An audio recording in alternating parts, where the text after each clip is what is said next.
Hello, and welcome to our Changing the Dreaming 20th Anniversary Edition Chronicle, Toronto by Day, Tales from the Rookery. As a warning, this is a mature game and it may explore some dark and troubling themes. These may include, but are not restricted to, body horror, gore, violence, loss of character agency, gaslighting, mind control, and many others. All of our players have discussed consent boundaries, and we collectively avoid situations that may be triggering. The players will always let me know if anything gets uncomfortable by using yellow and red cards in our private chat. If you, as a viewer, feel uncomfortable or triggered at any time, please feel free to pause and step away. Our streams are available on YouTube after the game on Vancouver by Night's channel, so you can always come back to an episode when you feel more prepared, or just skip on to the next episode altogether. And now, let us meet our players. Hey, Motley, it's been a little while. How is everyone doing? Excellent. Doing good. Good. Great. Time to introduce yourselves and let people know a little bit about who you are. And this is our fourth episode. So, continuing along, this week, we're going to start with Crystal. Joy. Hello, Crystal, playing your friendly neighborhood Cord, who is a bit low on glamour this session, and this will be the first time where I figure out how I get more back without going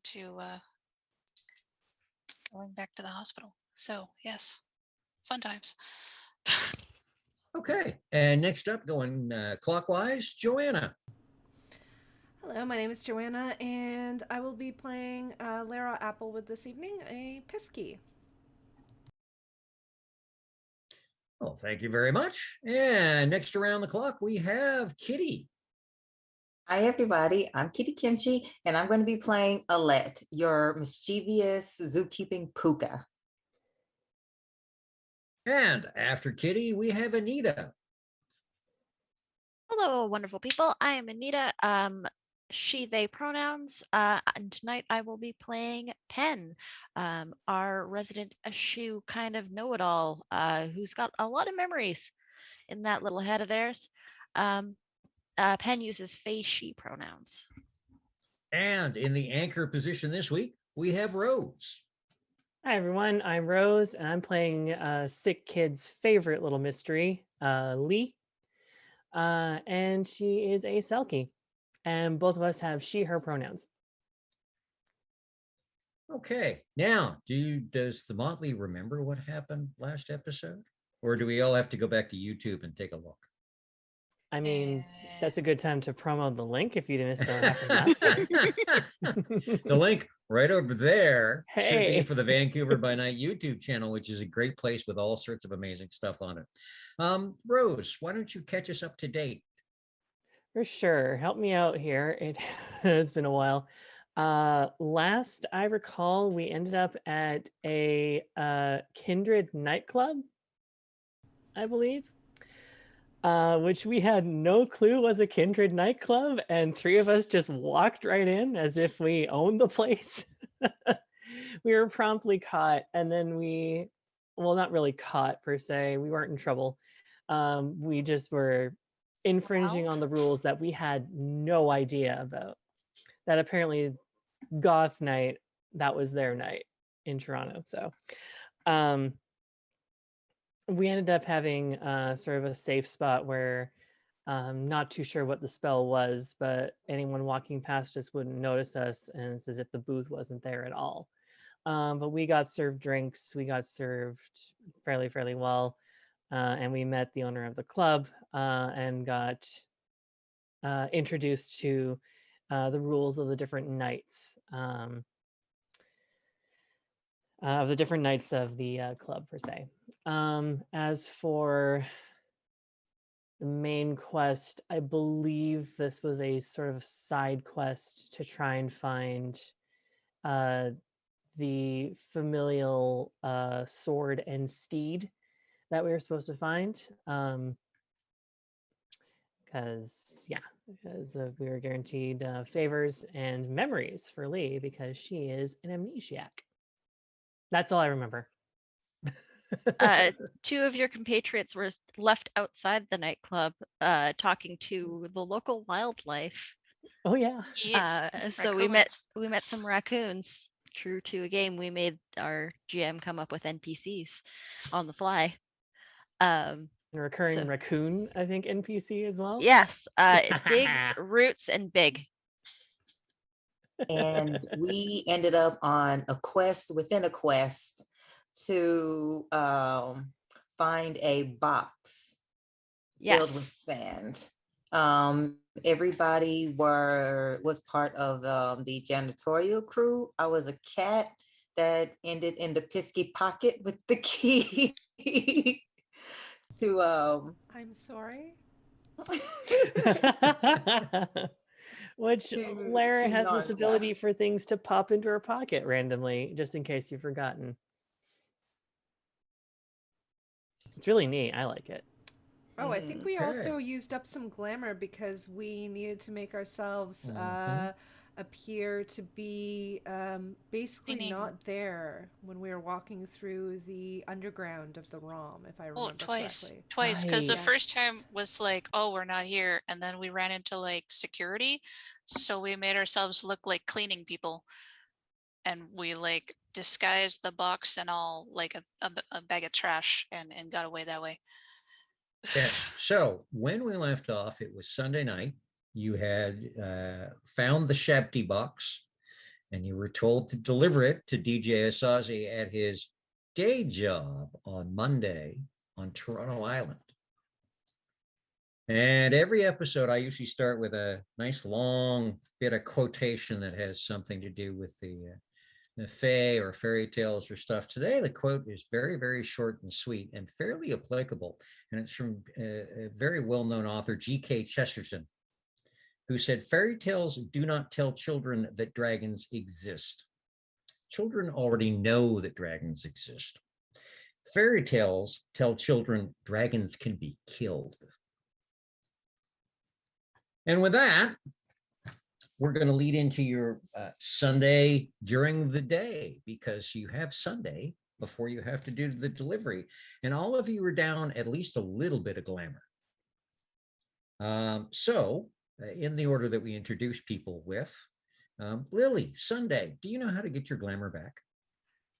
I'm not sure. Well, 'Cause- there are a couple of different ways that you can do it.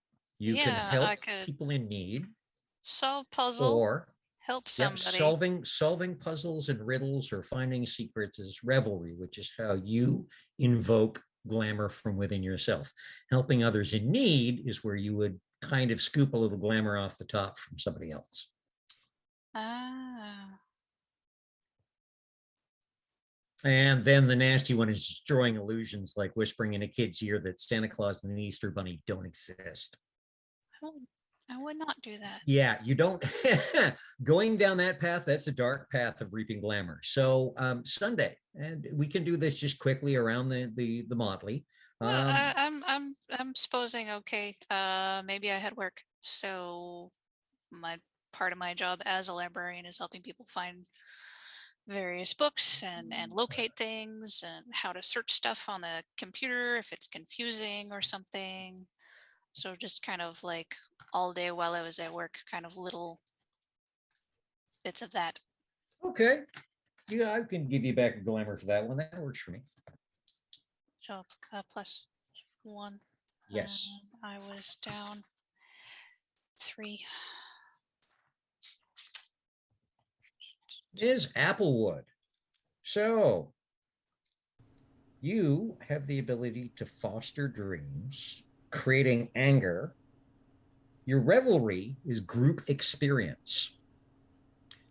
I'm going to consider that what you've been going through the last little while as you've been doing your quests and your side quests definitely falls under group experience.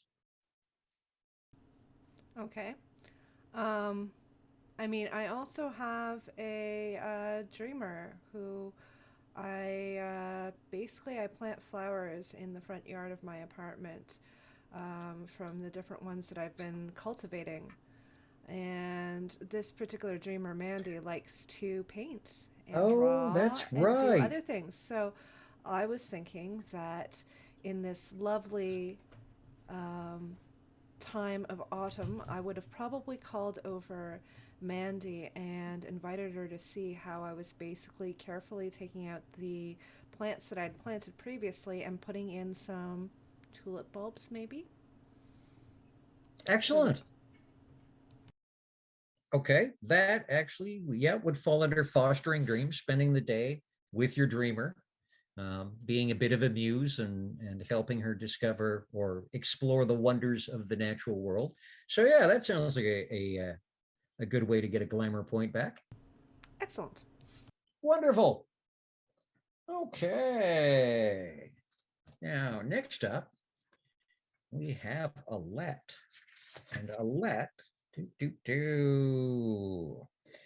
you can create hope, exploit dependence, or the other one that you can do is, and it's kind of two-pronged, you can go either way with your nature. You can go and spend the day pranking and joking about, or you can just go and spend some time in the natural wildness north of the city or east of the city, and spend your time hiking and kind of tootling around and just being one with nature.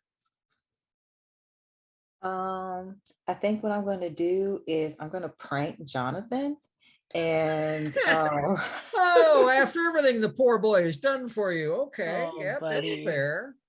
and what I'm going to do is I'm going to take him to the zoo's new hog-nosed snake or zombie snake, and I'm going to run to him and say that the snake is dead. Because it pretends to be dead as a defense mechanism. Oh, no. And then when he starts whirling around, just start laughing. Okay, you know what? Give me an animal ken plus manipulation, and not a big difficulty because it is natural for the snake to do that. Anything over a 4, so 5's and up. So I have a 9, another 9, and a 7. Yep, three. that's 3. That's enough to get a glamour back quite easily because yeah, he falls for it pretty seriously. Of course, he's pretty devoted to you. So when you say that this has happened, he believes you pretty solidly and comes tearing in. And it takes him that moment of kind of staring at it and hearing you laughing before he finally catches on. So that's an excellent way to get a glamour point back. That definitely works for me. Pen.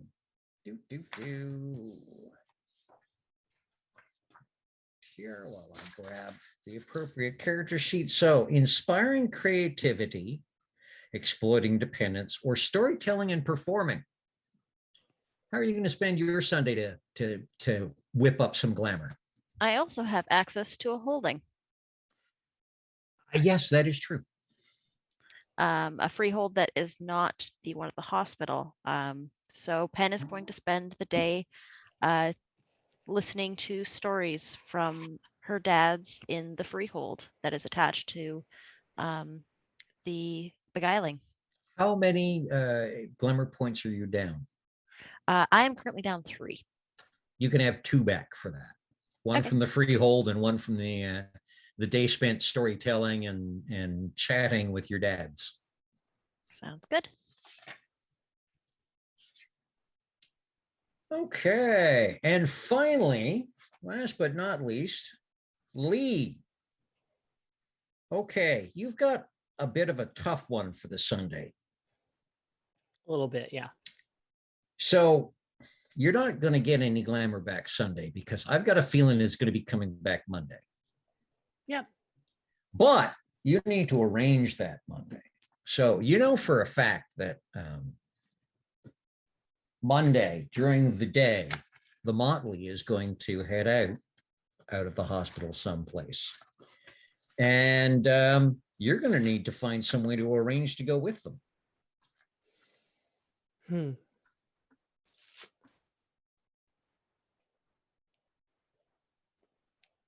see. Really? I got to do it that way? Through my ravaging? Not necessarily. Eh.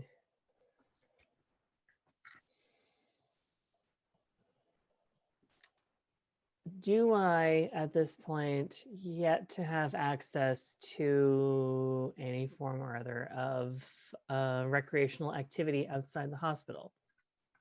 You do not. The word has been bandied about arranging this because you could remember somebody said something about getting you access to a swimming pool or something. Vague is vague.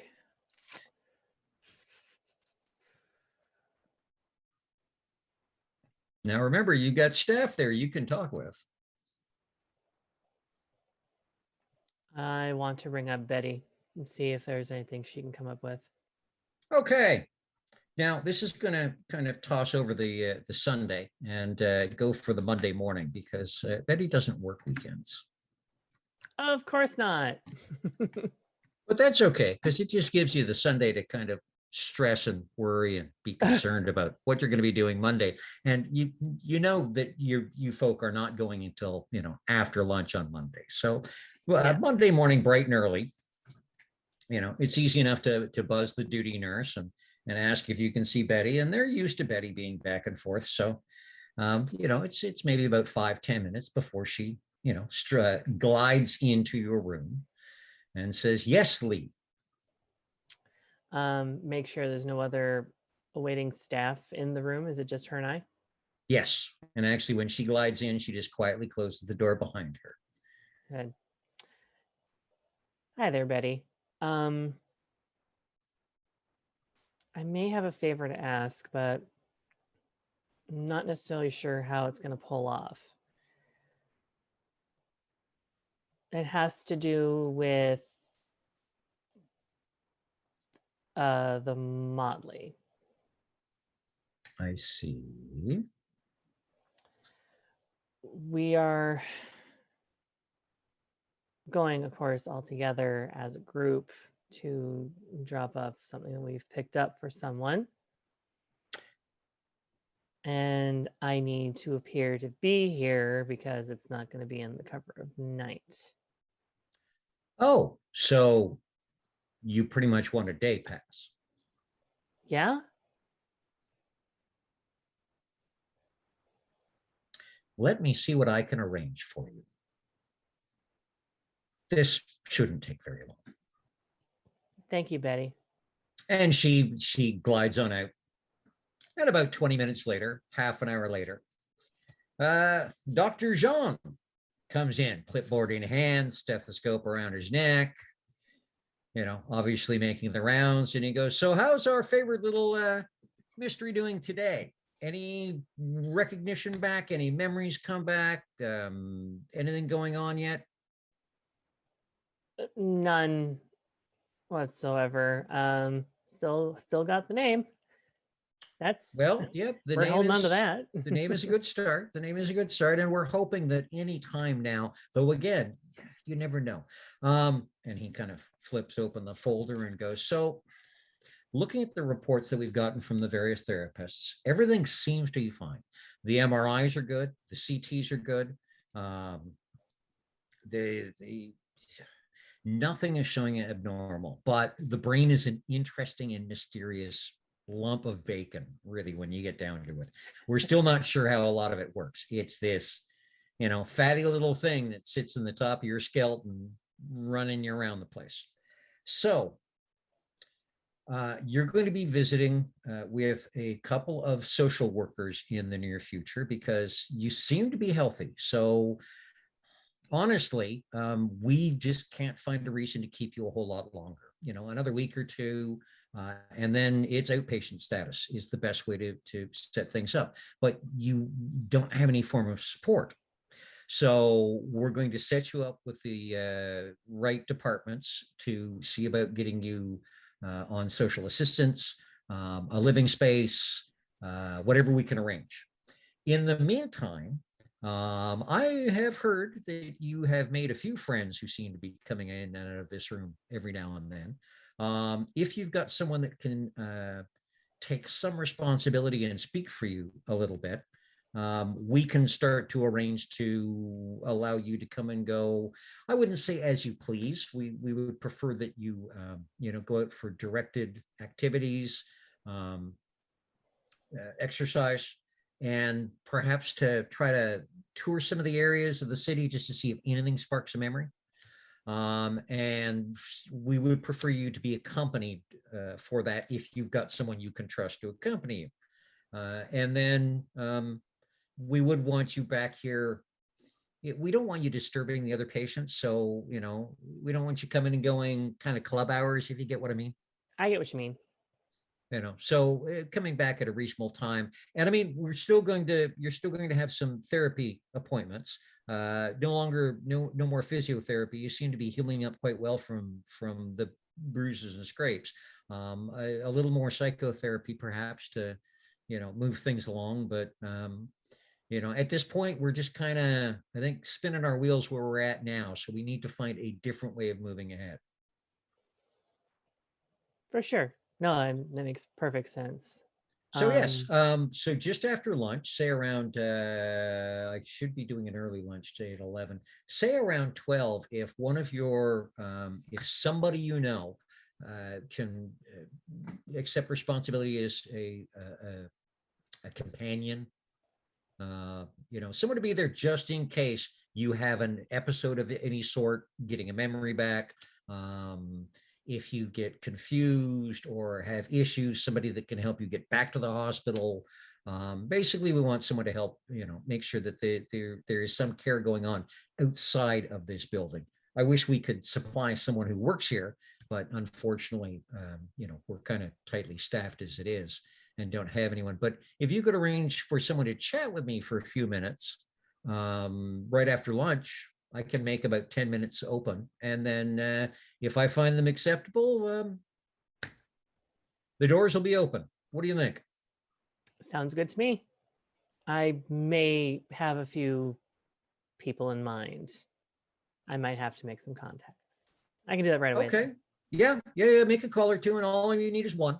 So do that. And I will stroll past the room, say at noon.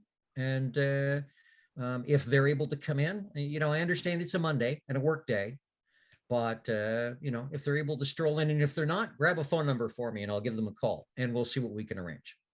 Okay. Excellent. Okay. I like this. This is a good plan. This is a good move ahead. I think fantastic. So too. Thank you, Dr. Jean. And he strolls out. And immediately go to the group chat, which I think we have set up in character. Just making sure. We do. Big smiley face emoji. Who wants to be my babysitter? Send. And then she goes to explain herself after a few minutes of silence. Doc says, I'm an outpatient in the next little while. He would just like someone to basically be an emergency contact in case I, quote unquote, have an episode or something happens while regaining a memory or something like that, which I don't know what'll happen because I feel I didn't lose my memory the way one normally does. She kind of trails off a bit and then just like, anyway, if anyone or a few of you will be willing to talk to my doctor, it would speed this process up and I'd be able to go out, not late, but I'd be able to have some free time. And eventually I'll be out, so I won't have to be there. Any takers? It's kind of a wall of text. Lara will have read this wall of text by this point and will respond, sure. What time do you need me there? Oh, if you want to talk to the doctor directly, come by after lunch around noon? ? Lara writes back, sounds good. I'll be there. Where do you want me to meet you? My room, and I send the room number and what floor. Okay. Lara sends back, sure, I'll be there. while they were talking, Alette sends a picture message of her holding what appears to be a dead snake and going, Alette, what did you do? Confused face. do you have a drawer I can sit this in?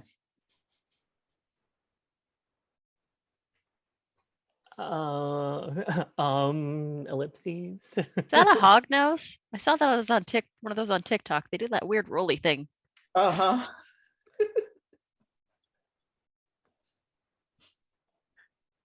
It's cute. What's its name?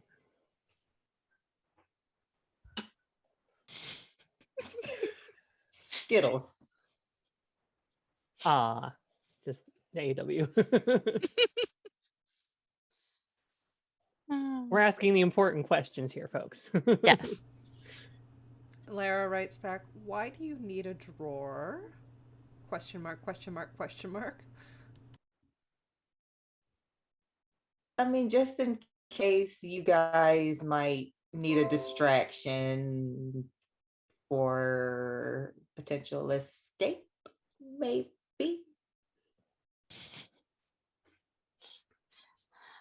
I Oh, think I we're mean- good. Ellipses emoji. Oh, okay. Just making sure. Basically, what it is I just need someone to basically take care of me, watch me per se, and just be a contact for me and just check in. It's not like actually babysitting, or I'm not going to be able to get out or anything like that. BTW, Lara, if you can mention that there is a group outing of some kind, they'd like it if I toured some areas. I just got on WebMD. They say immersion therapy is good for people who have been amnesiac for a while. Maybe play that angle for the outing. Lara Yeah. writes back, do you mean like immersion in the water? Oh, well, I mean, we could do that, but also like immersion Surprise as emoji. in going outside and experiencing new stimuli might trigger memories. But water? Water emojis. Question mark, question mark, question mark. Seal emoji. I'll do swimmer emoji and then splashing emoji. Several seal emojis. Orf. Lara writes back, I'll let them know we have a group outing. Thumbs up emoji. I like talking in emojis. All right. Okay, so the rest of you, I'm going to assume, it being Monday, are all doing your job type stuff. Who has the Shopty box, by the way? I forget who ended up with it. Pen. Ended. Ah, excellent. Okay. That would be me. Okay, so noon hits. And Lara, off to the hospital? Yes, absolutely no class today, so I'm heading to the hospital. Okay. So you're maybe in Lee's room for 3 or 4 minutes when a, tall, very handsome, probably early 40s, if I remember right, Canadian Jamaican, that skin that has that beautiful mahogany tone to it. Doctor comes in and says, okay, that was a good lunch, and good afternoon, Lee. And this would be, I am going to guess your friend actually showed up in person. That's wonderful. Hi, This I'm is Lara. Dr. John. Lara, a pleasure to meet you. And he's right across the room, hand out to shake. Lara shakes the hand. Hello. I've seen you before. Don't you work downstairs with Misty? I do. I work in the shop. Oh, that's okay. That's even more wonderful. I mean, you're kind of familiar with the whole what goes on around here anyways, even if you're not a nurse sort.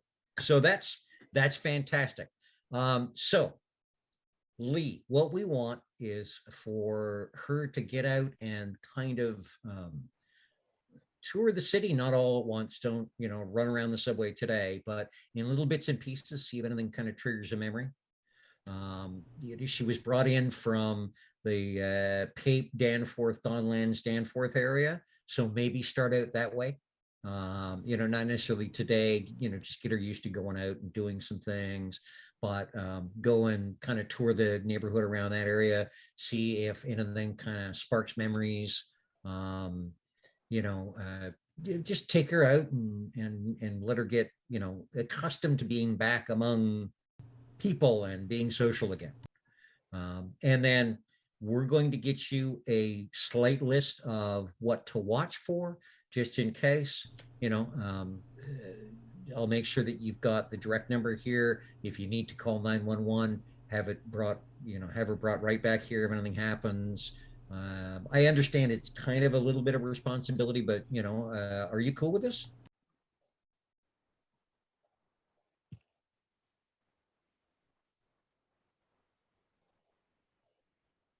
Oh, you're muted. Muted. Wow. So we actually had an idea, myself and some other friends of Lee's, we had an idea that maybe we start with childhood. If Lee's from Toronto, then there's a really good chance on the island, there's Centerville, the amusement park. A lot of kids went there. Oh, hey. A lot of kids Yeah. went there. So, like, I went there when I was a kid. So maybe it'll bring up some memories. So we were thinking of just taking her to Center Island, doing a little walk around.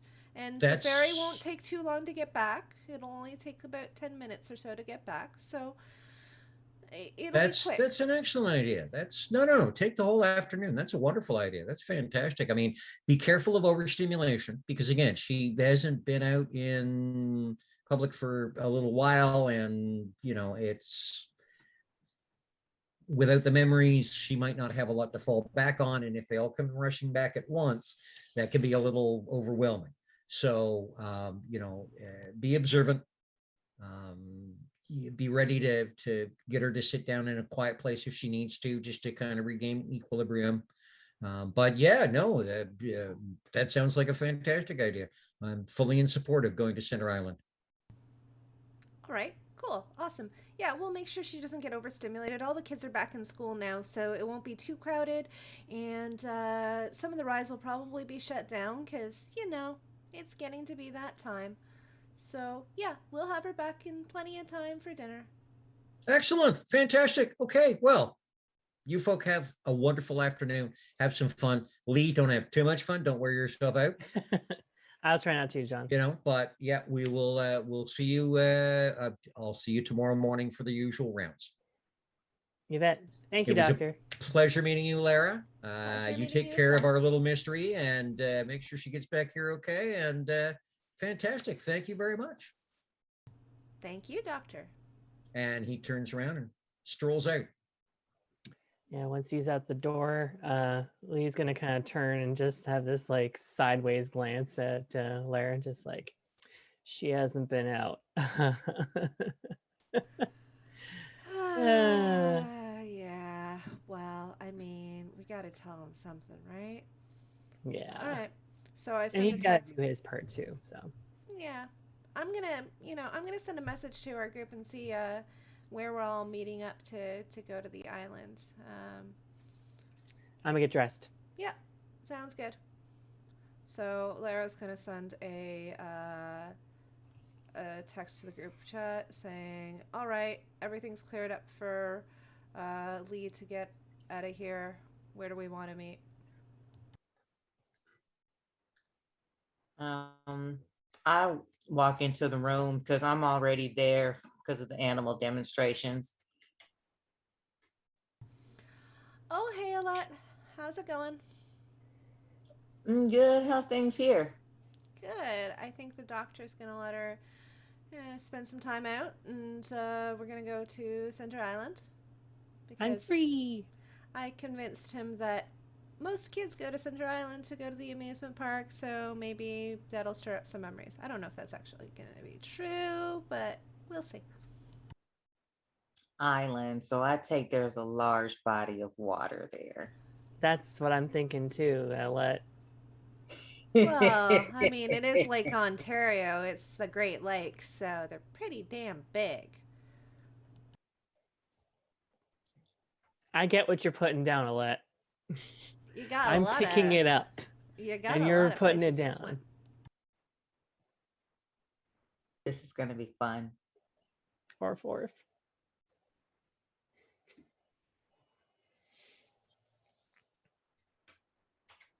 Yeah. So where do we all want to meet?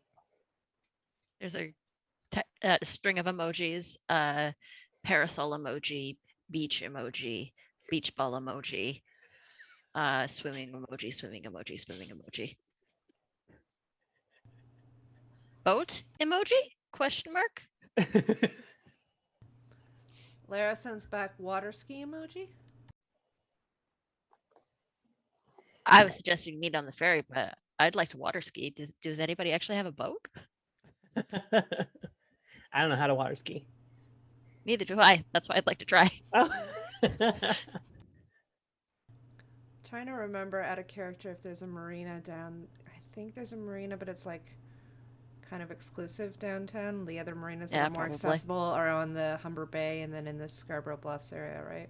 Yes. Cliff? Yep. Yeah. Yep. The accessible marinas are a fair chunk to the east and the west. The only marina downtown is just to the west of Bay Street. And yes, it's a place for people with lots of money.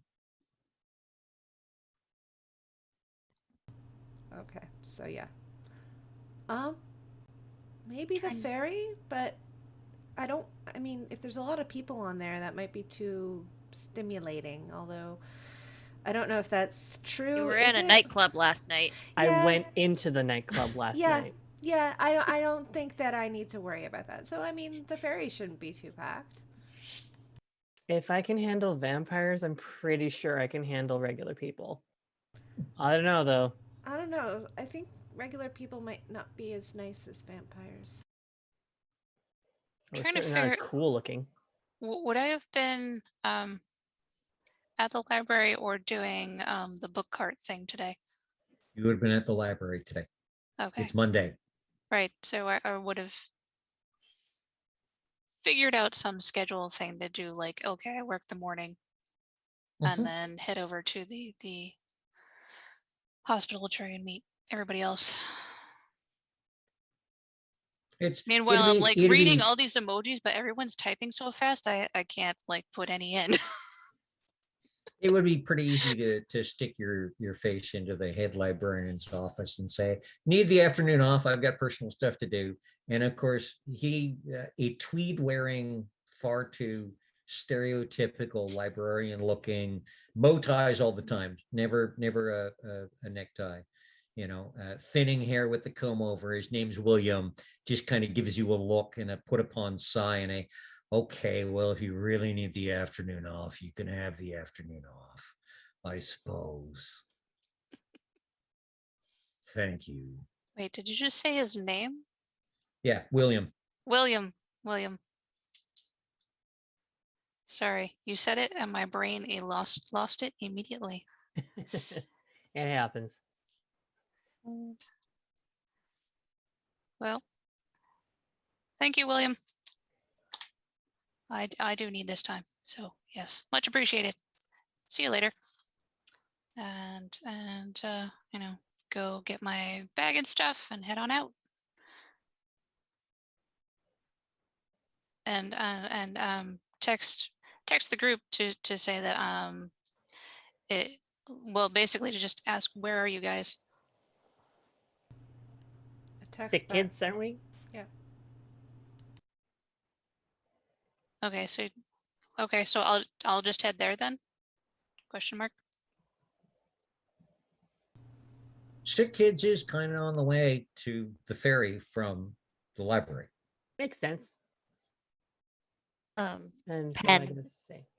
Penn's got Mondays off, so is going to be heading to the hospital straight from the beguiling after they get sort of up and dressed and pack a beach bag, including the shop tea box and some towels and some sunscreen and some snacks.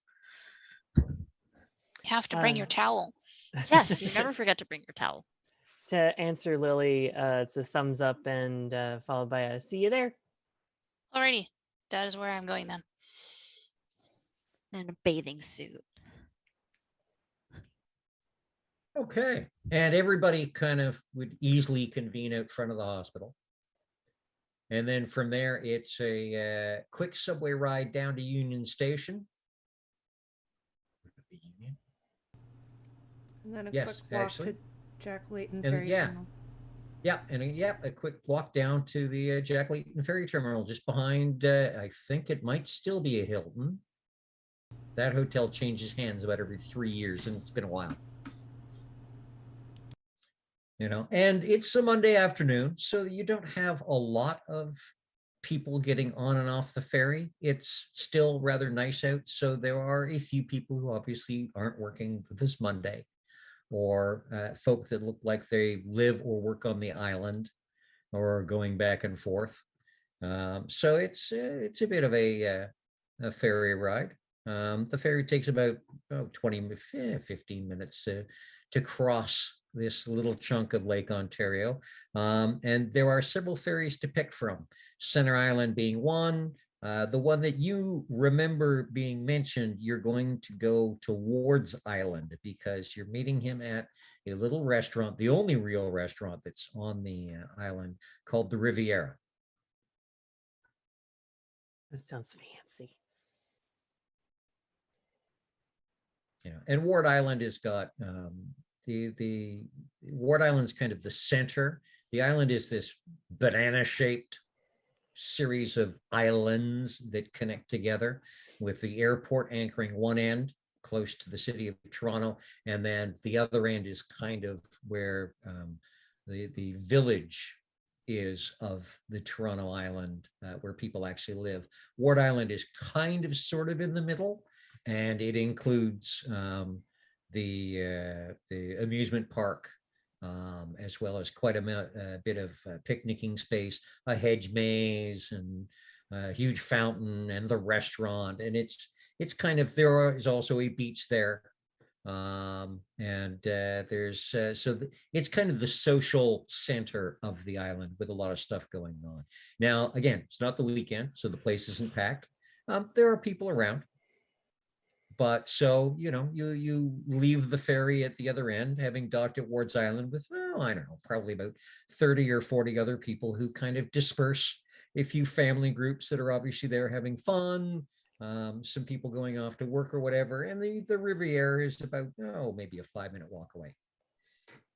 The Riviera is an indoor-outdoor restaurant, like most like a lot of restaurants in this kind of a situation would be. It's nothing hugely fancy. It's, you might call it a slightly upscale family type restaurant. It obviously caters to people visiting the island, tourists, as well as to people who live on the island.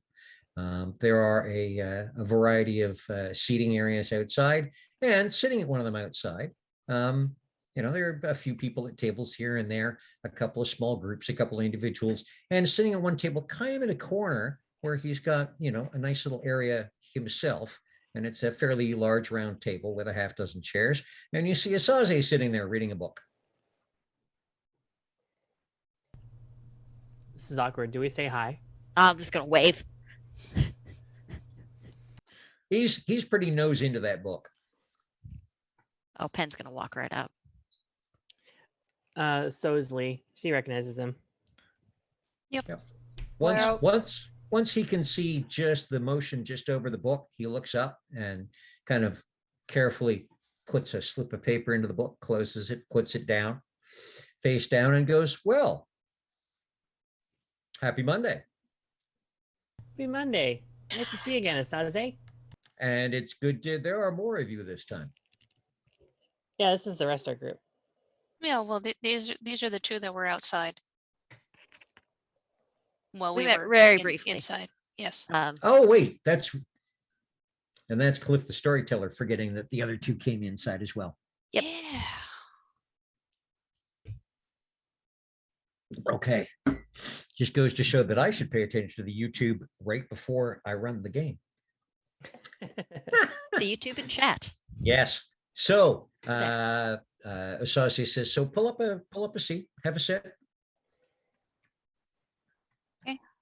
Grab a chair. Did anyone want lunch? I really recommend the tacos here. They are really good. I could go for tacos. Are they fish? Tacos. And he waves to one of the waiters and says, listen, 3 taco platters, just all around. And the waiter goes, yep, got it. Not a problem. And It's he not says, even that'll be a Tuesday. few minutes. So how was your visit to the museum, which I hope you had comfortably and safely? Very educational. Yeah. Mostly safely. There was a cat got loose. Terrible tragedy. A cat got loose in the museum. Mhm. Yeah, but she seemed to know how to handle herself. Why do I think there's a joke here that I'm just not getting? But that's okay. I'm good with this. And did you happen to trip over a certain specific little shabty box, perhaps? Well, I don't know about that, but I do have all the gear for a good day at the beach, including a box of my own sand. Oh. Now, see, I was just thinking I could collect some sand. I mean, there's a lot of sand around here, but I am very particular about the sand I'm looking for. And if this is the right kind of sand, I might just have a name of someone to talk with. If you wanted to say, see a man about a horse. I'd be inclined to that. Yeah.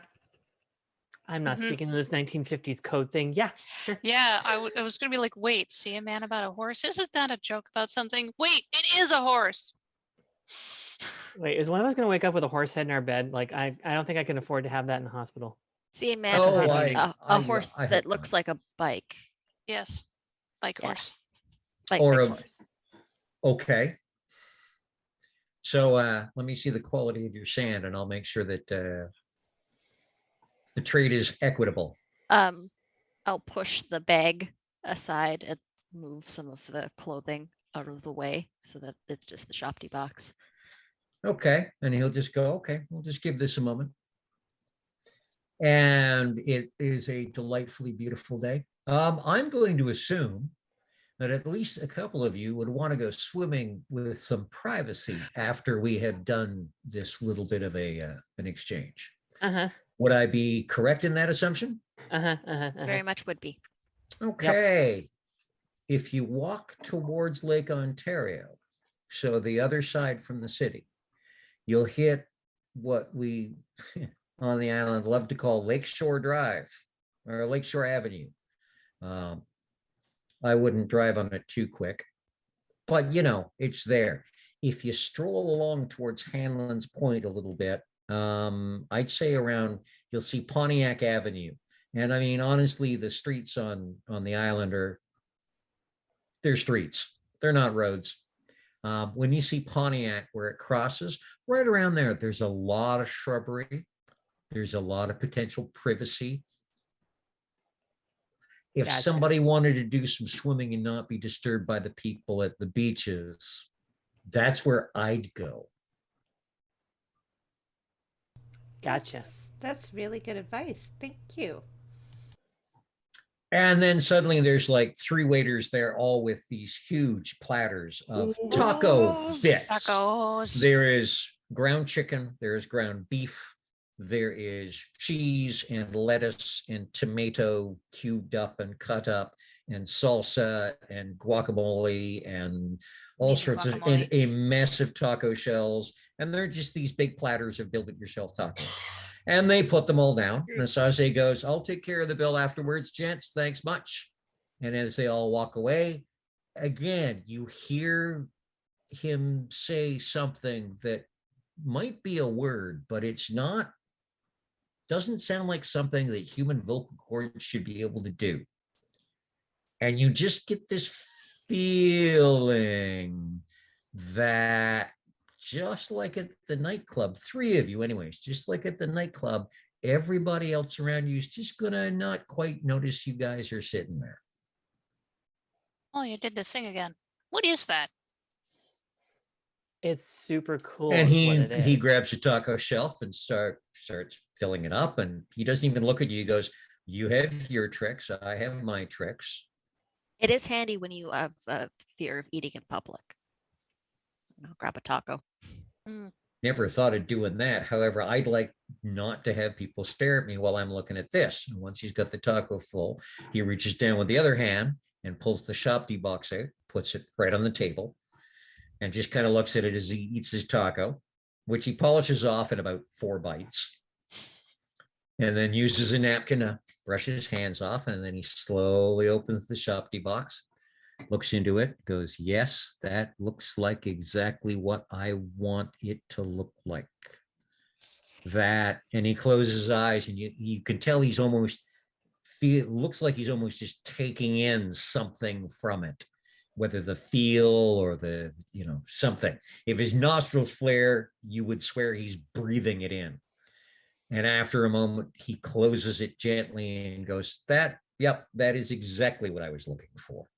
And he pulls a rolled up shopping bag, cloth shopping bag from beside, tucked into his seat, fluffs it out, covers the Shopty box, puts it down beside him, starts making himself another taco. And he says, "Okay, if you happen to go up to Eglinton and Young area, just west of there, a block or two, there's this wonderful little place I love to go near the Toronto Collegiate called the Istanbul Cafe and Espresso Bar."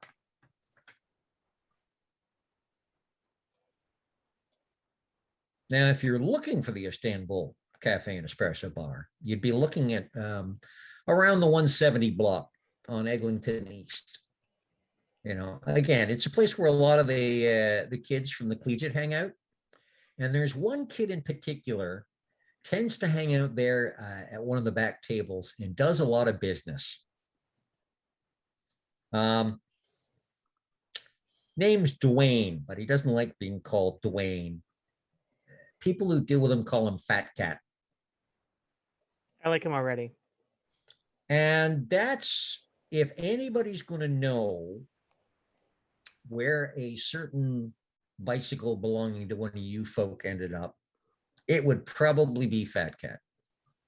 He tends to know what's moving in the city among your folk. Does he tend to work during the day or the nights? He tends to school during the day, so you usually catch him back in there with, a demi-tasse in his hand. I'd say around 4 o'clock is a good time to catch him, and he's usually there until around the dinner hour, 7-ish or so, and then, a couple hours doing business. And you can catch him there pretty much, as far as I've heard, 5 days a week. And probably, weekends as well. He lives for 3 things, apparently: good food, good business, and good coffee. So he hangs out there a lot.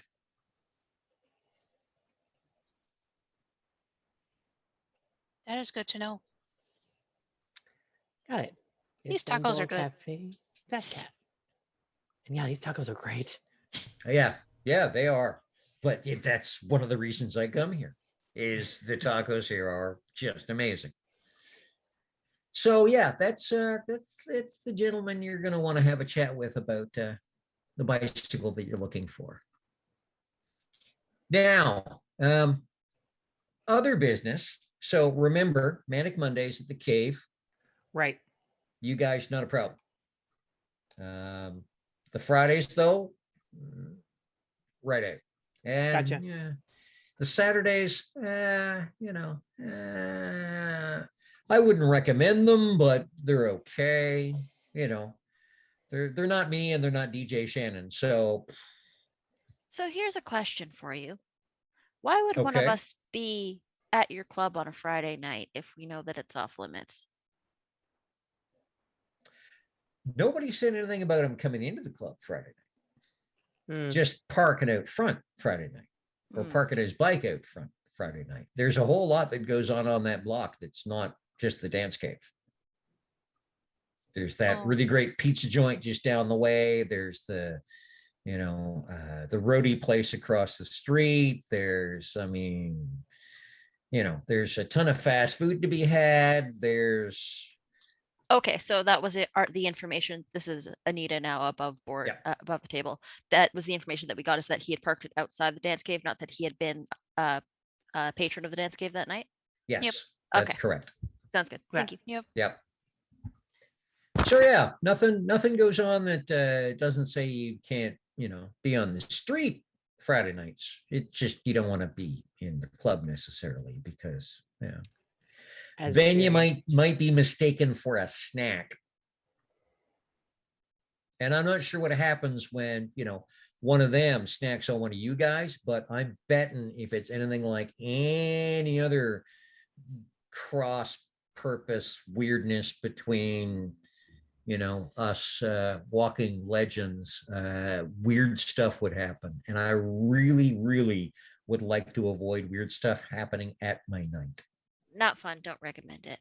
Mm. And then I eat No, more taco. I deal with enough weird stuff that inviting it in is not on my agenda.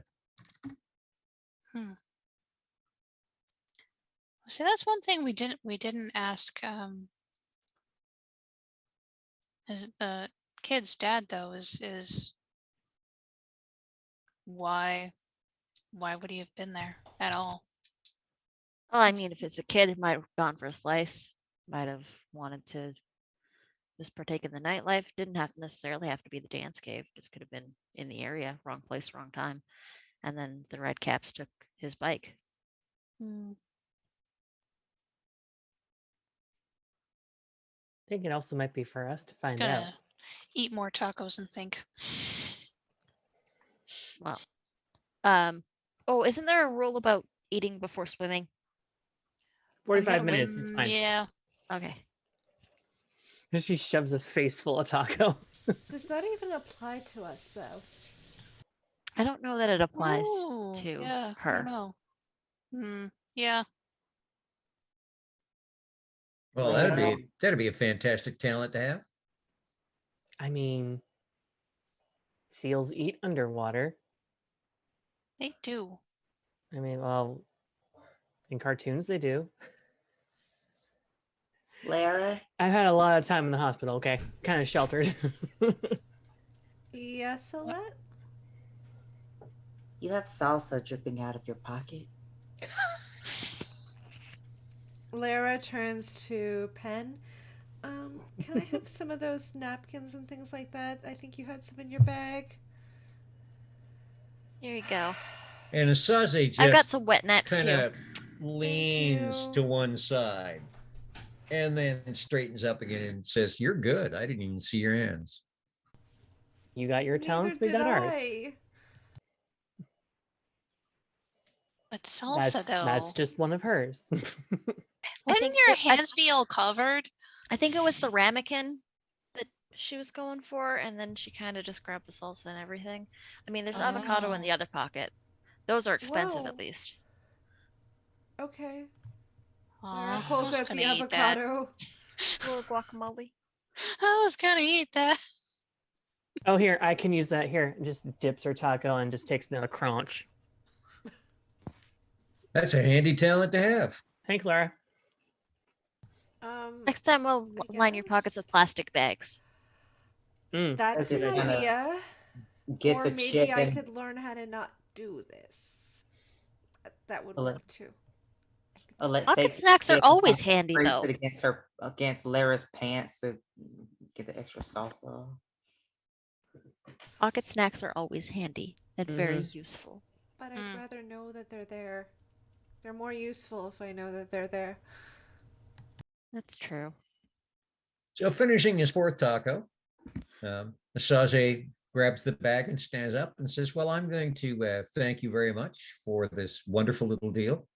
And if there's anything else that I can help you with, the best place to find me is here on Mondays. It's not 100% guarantee, but it's pretty regular. In the winter, if you really need me, get word to me through the dance cave. If you mention it to DJ Shannon on the Monday, it'll get back to me by the Friday. We can arrange something. Noted. Okay. Because it looks like you folk might be some up and coming talent, and I can always use up and coming talent.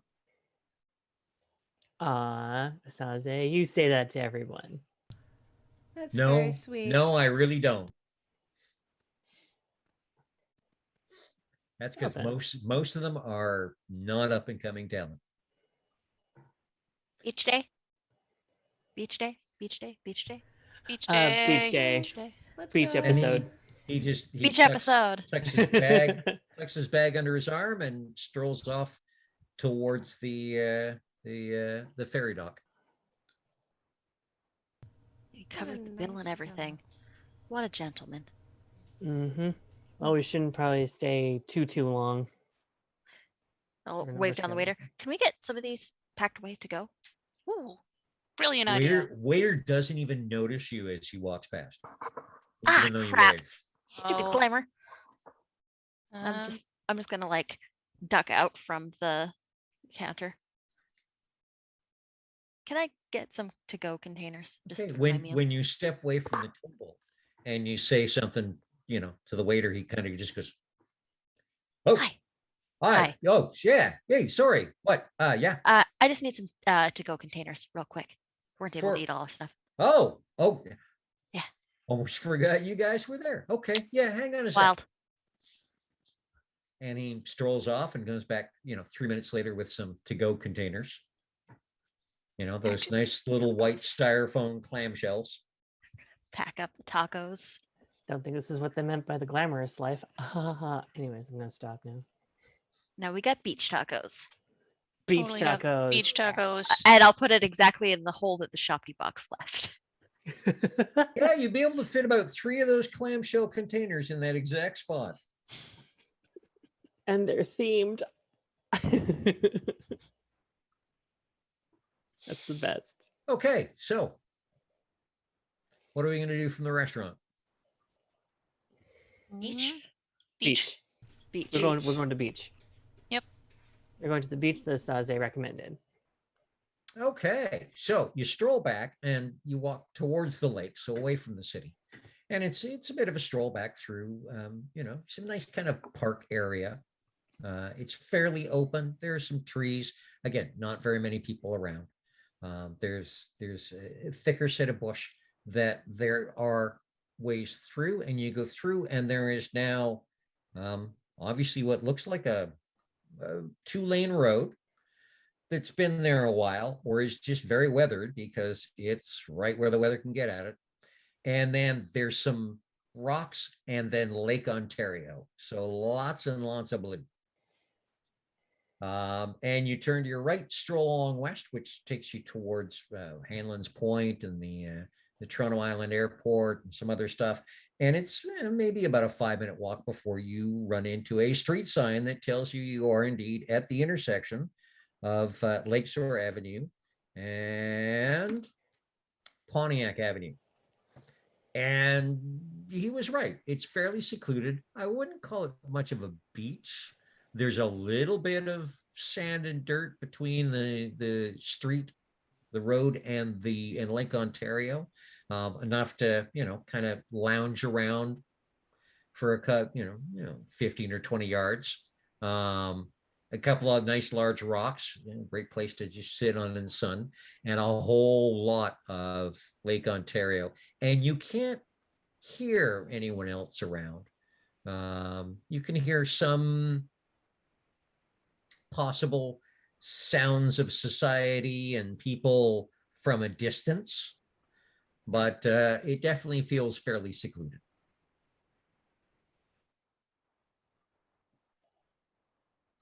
I'll sort of Is gesture. anyone excited? Because I'm excited.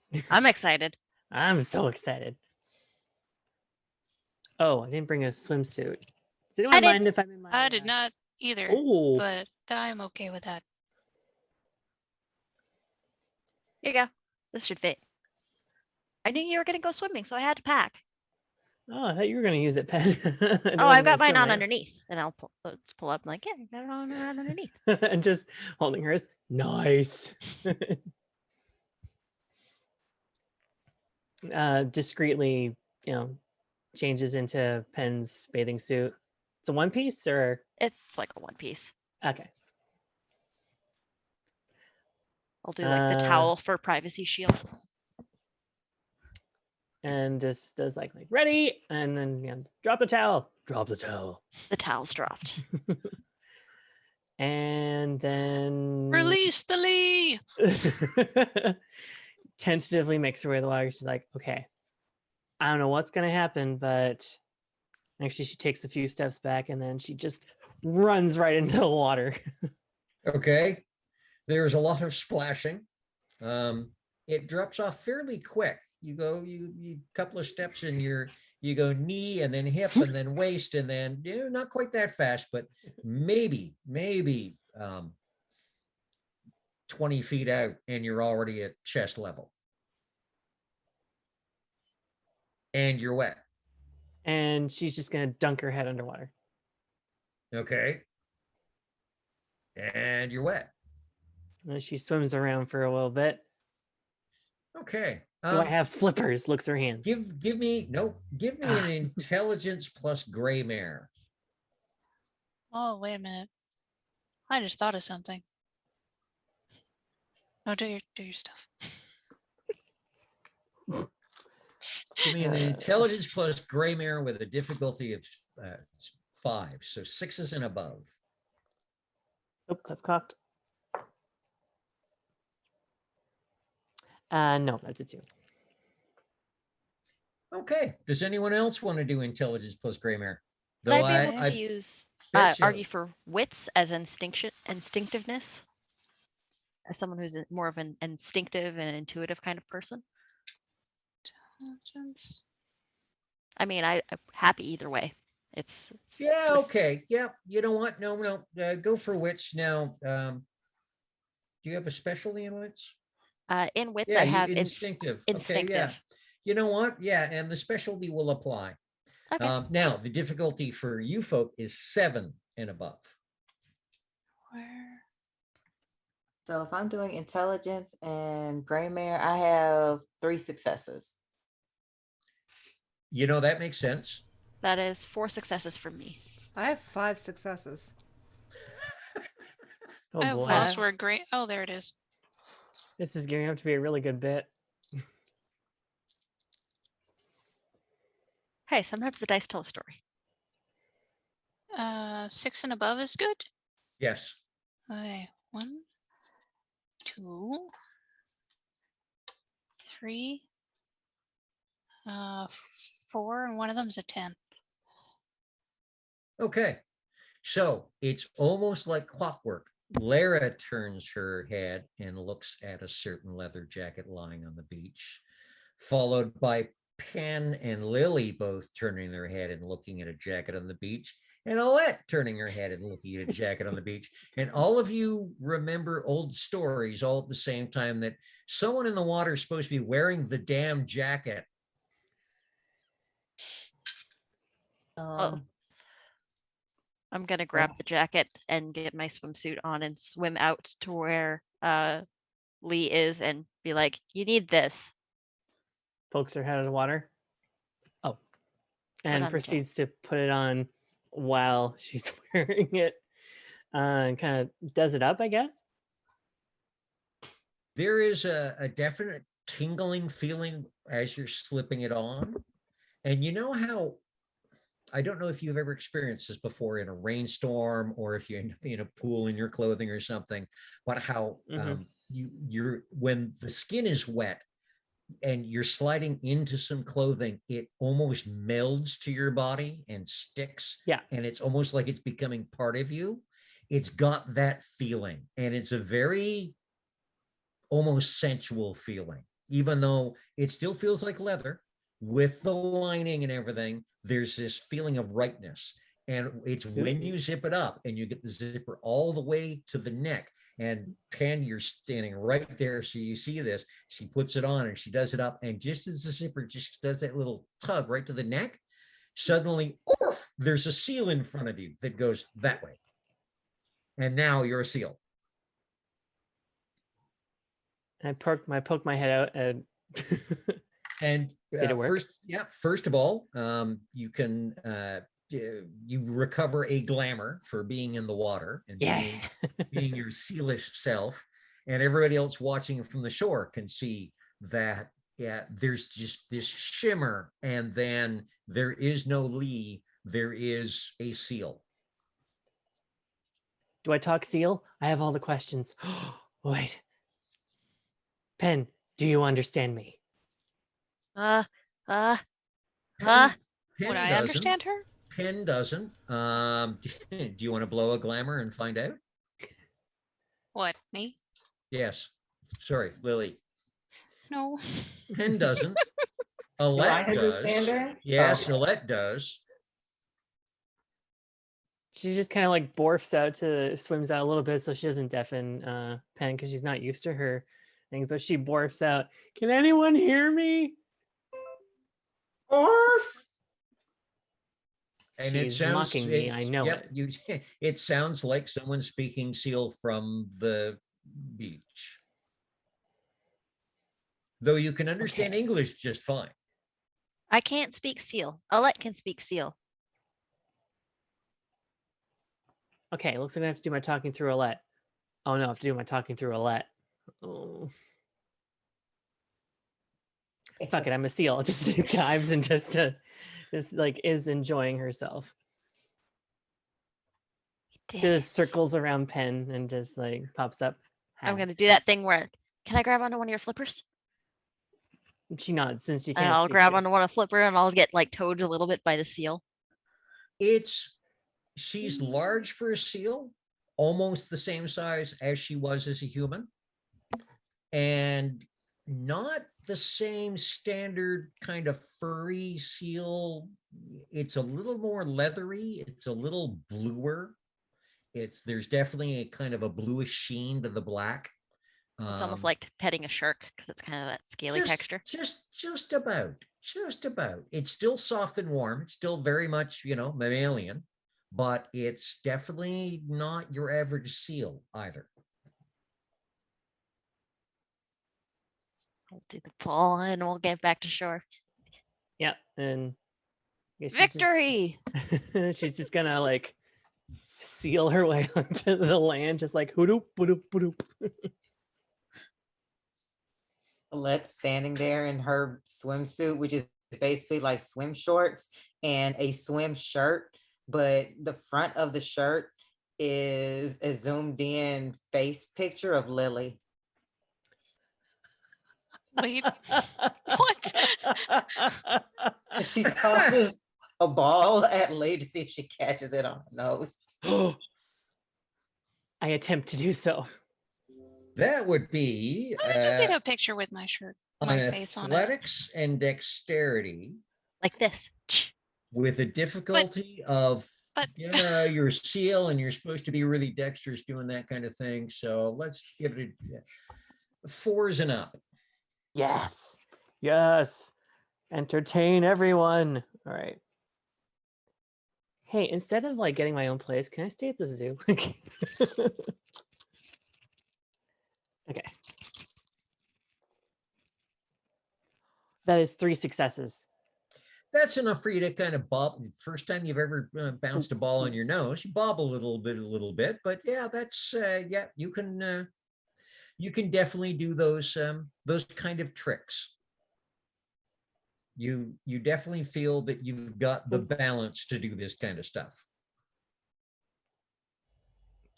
And then she does what, funnily enough, I think sea lions technically do, but she kind of does that thing where she like throws her heads up and preens a little bit, just like,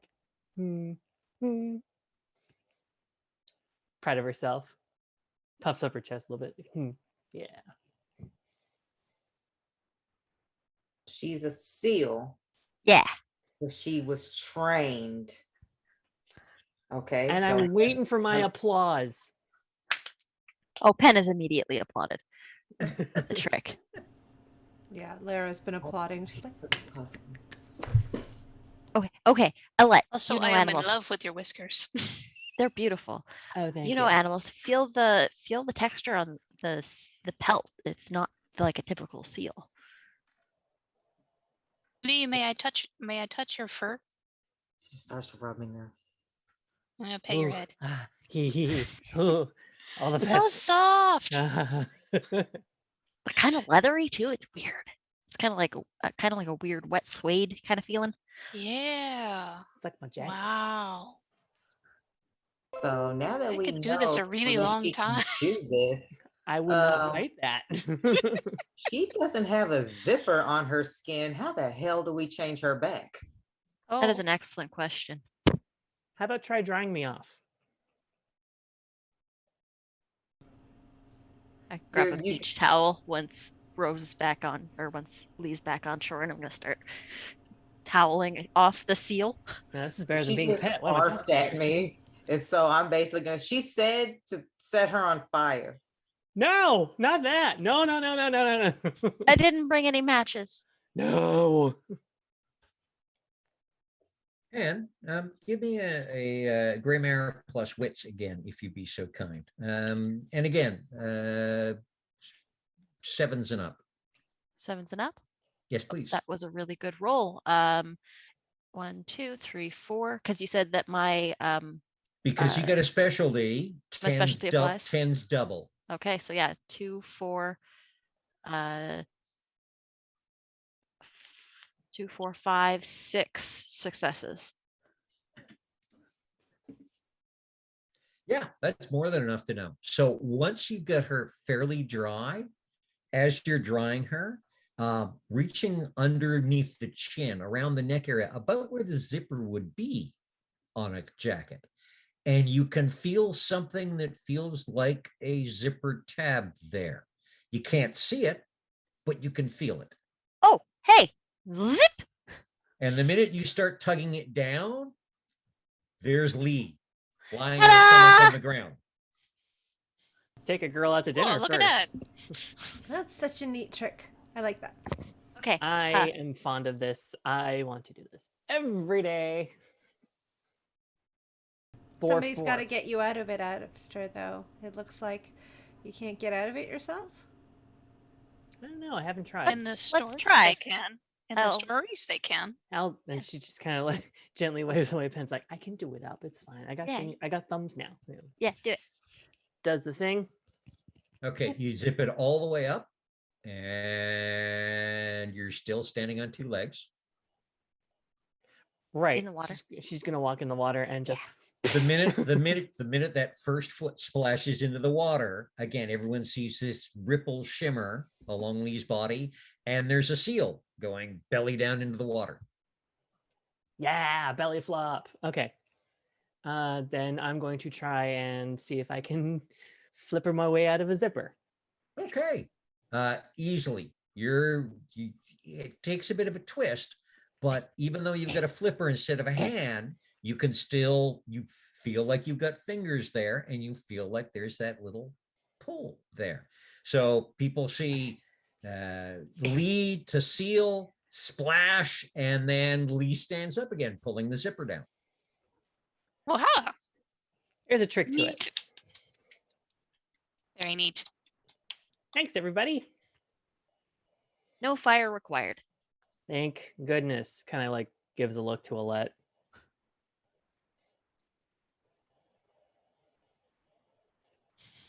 You need to brush up on your seal. You have to be dry. There's Dry, not well done. Yeah. Well,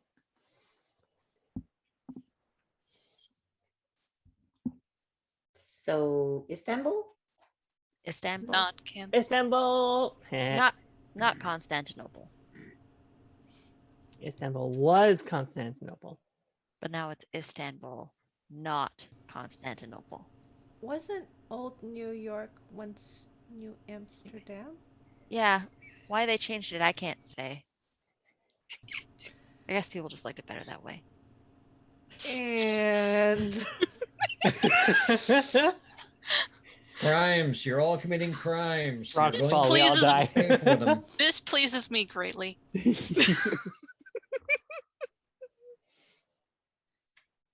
Okay, yeah, we should probably head. And change back into regular clothes, or at least throw pants on. Okay, and you got to the island about noon. You had a bite to eat. You hung out with the Saze for a bit. You went played in the water. So I'd expect it's probably around 3 o'clock at this point. So yeah, that's as you start wrapping things up, catching the ferry across, strolling to the subway, and taking the subway up to Eglinton Station, you should be getting up to that area about 4-ish or so. So about the time that Asaze said, you'd probably find the guy.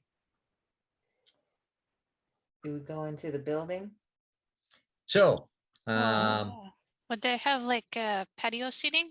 you Yes. get everything put together. You get onto the ferry. You get off the ferry. You stroll up to Union Station. You take the subway up to Eglinton Station. You walk out.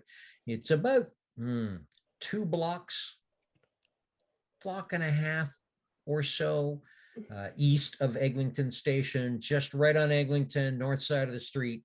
And it's a standard coffee shop type look. It doesn't have outdoor seating. It's got the big glass windows so that you can see in. You walk in the door and there's a scattering of round tables, a couple of little booths along one side kind of thing. It's not a rectangular room. It kind of goes in, and then so there's 3 or 4 booths, but the tables go deeper. And then there's kind of almost a Starbucks bar kind of thing along the left-hand side that's got one of those glass displays. It's got brownies and cookies and sandwiches and stuff in it. A whole lot of coffee making paraphernalia along the back. The place smells of coffee. And then, a staff entrance into the kitchens further on back. You've got 2 people working the counter. Both look to be a little older than teenager, but not a whole lot. Obviously working the minimum wage paying coffee saloon type job. Neither of the 2, they're both male, both kind of long haired, both kind of overly relaxed hipster sorts. One's got his hair up at a man bun. The other one's just got it loose. There are a few people at a couple of the tables. There's a fair bit of traffic out front because it's it's not quite quitting time yet, but it's starting to build. There's not a lot of people in there. It's not brightly lit. It's not dimly lit either. It's your standard kind of coffee shop that students would hang out in. From the look of a couple of the tables, it looks like there were more people hanging out there, but they apparently several tables have left. You've got a couple of people here, a couple of people there. I go up to the guy in the man bun. Hey, excuse me. Yeah. I'm looking for obese kitten.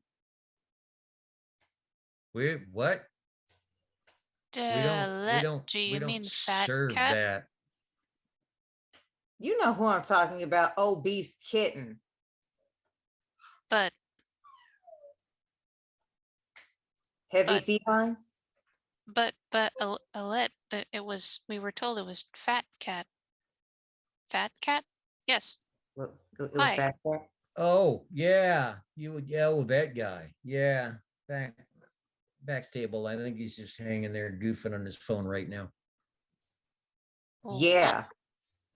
Well deduced, Alette. Also, is there like Proud of you. a besides coffee, is there like tea? Yes? No? Yes. Yep. Then I think I'll get a mint tea from the barista person. He goes, yeah, okay. Turns around, takes him just a minute or 2 to pour the hot water into a standard white ceramic mug the kind you see at thousands of restaurants. Rip open and drop in a tea bag, and you can smell the mint. Turns around, puts it down, and says, "That's $1.74." Okay. Do the money thing. Takes the toonie, Take the slides you back a quarter.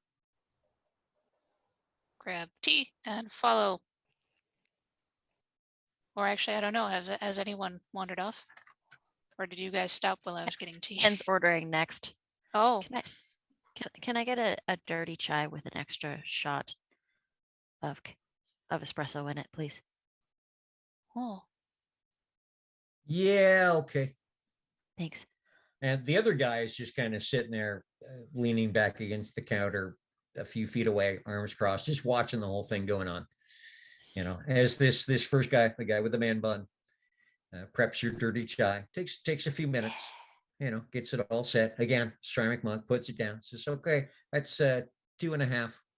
Yeah, you got any cinnamon? Over there? Yeah, I think so. And he kind of Okay. walks down, comes back with a little shaker, puts it down. There you go. Says, "Yeah, Okay. any of the rest of you want anything?" Oh no, good. I'm good. I had plenty of water earlier. Double short Americano, please. Yeah, okay. With And again, turns around.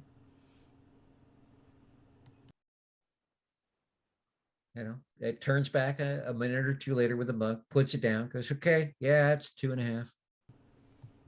Lara gives him a toonie and 2/4. And Thank throws, you. And throws like 50 cents in his tip jar. Oh, cool. Thanks.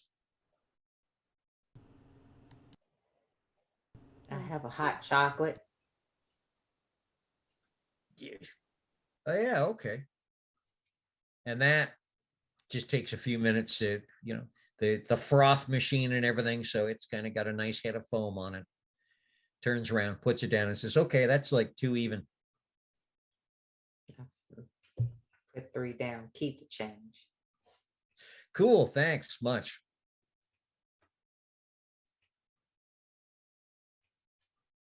Alrighty. Yeah, so let's go pay a visit to this heavy feline. Yes. Armed with drinks. Okay. Hefty kitten. Got it. So you stroll towards the back table, and it's kind of a little shadowier back there. It's kind of the room narrows a bit, and it's when you go in, you got booths on this side, you got the bar on this side, and they both end early.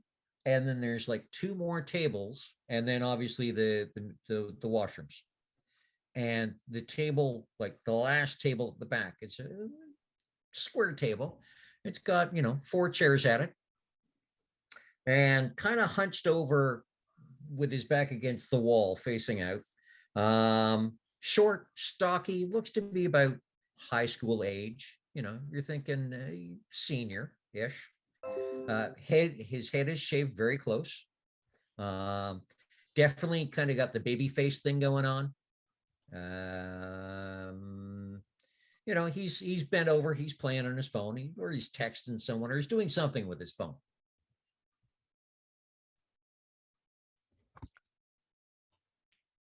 Who talks first? Do I talk first? You So fat you're cat. I'm busy. chunky pussy. Language. Fat cat? Ma'am.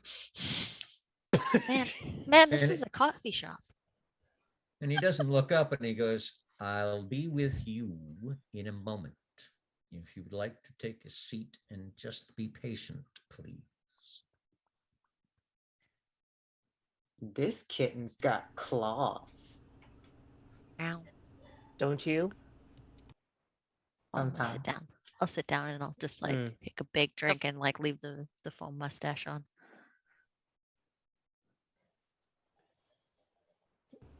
Okay. He's Anyone else gonna sitting kinda down? giggle a little bit. Yeah, just like, also Yeah.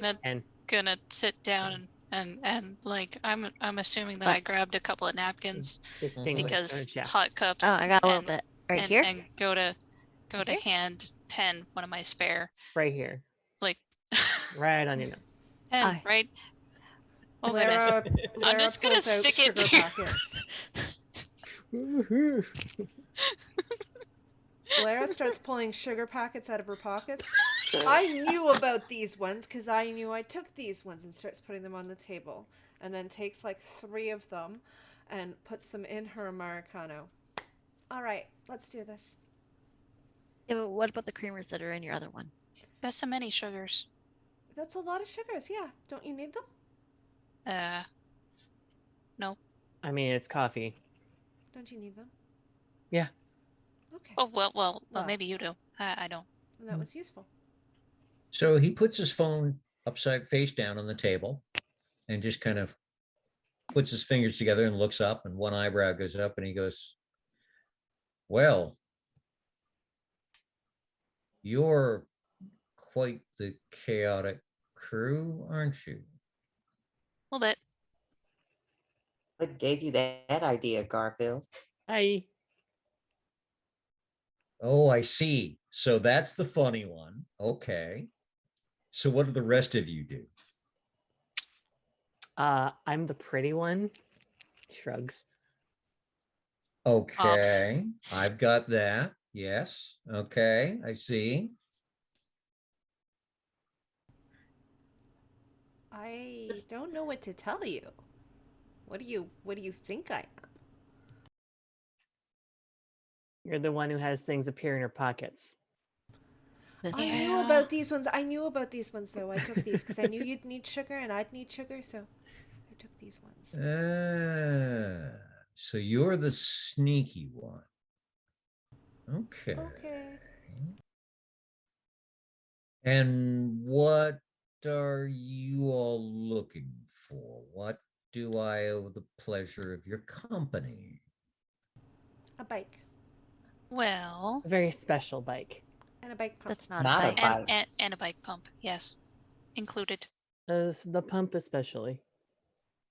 That might have been taken by a group of fellas with a taste for metal.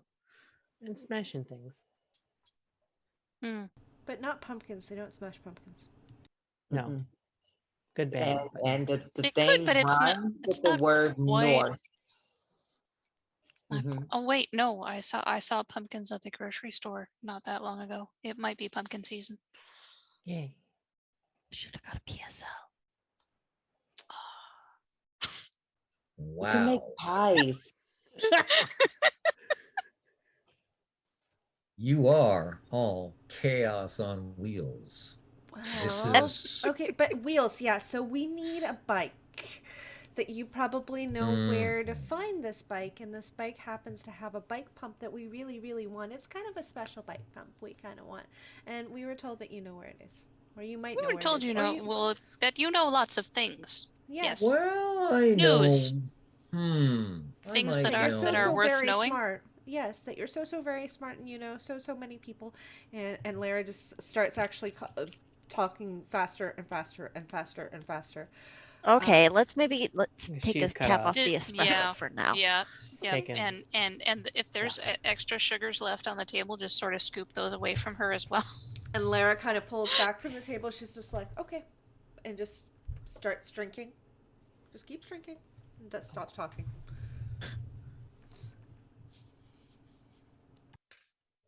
So Well, Yes. we have they been let charged. you out in public. That's They Generally. did on purpose. amazing. This one's on probation. Hey. Was that really? From a Fair. hospital. That's not bad. I see. Soon to be free. Soon to be free. I'm just I'm trying to get a beat on this individual. Let me guess. 1001 Queen West, by chance? That's the address for the dance cave.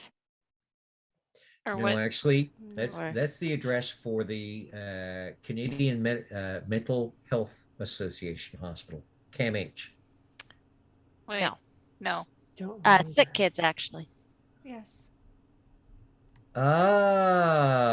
Oh. Mhm.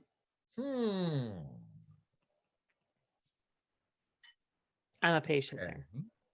Soon to be free. And I imagine all of you have some kind of a little connection with Sick Kids Hospital, don't you? For sure. You could say that. Hmm. It seems you're asking us Sure a lot do of questions a and not lot. giving us a lot of answers. Yeah. What's up with that? Okay. So you're looking for a bike. Yep. I sometimes know when certain things become available. So what kind of a bike are you looking for? Is it one to share with everybody, or are you looking for a bike for each and every one of you? Oh, this is a bike that was taken from someone. Very Yes. special bike, familial, ancestral, if you will. I see. Black bike, brass fittings. Yep. The Has a bike of the galloping kind. bike pump underneath it. Yeah, they said to come see you about a horse. Really? So who is this they who said to come and see me? You're asking a lot of questions and and not giving us a lot of answers. You could say he's a kindred spirit. Wink. what you did. We should keep it under wraps. He works at Wink, the dance wink. cave. He DJs on Friday nights. Right, not a Oh, kindred. Right. No. yeah, him. God. Okay. Yeah. We did a favor and he pointed us in your direction. Yes. Well, I should have to make sure I thank him for doing that. So a black bike with brass accents and a bike pump. Yep. Where was this bicycle last seen? Outside the dance cave. And rumor has it that it was taken by, along with a couple other bikes, by some folks with a taste for metal.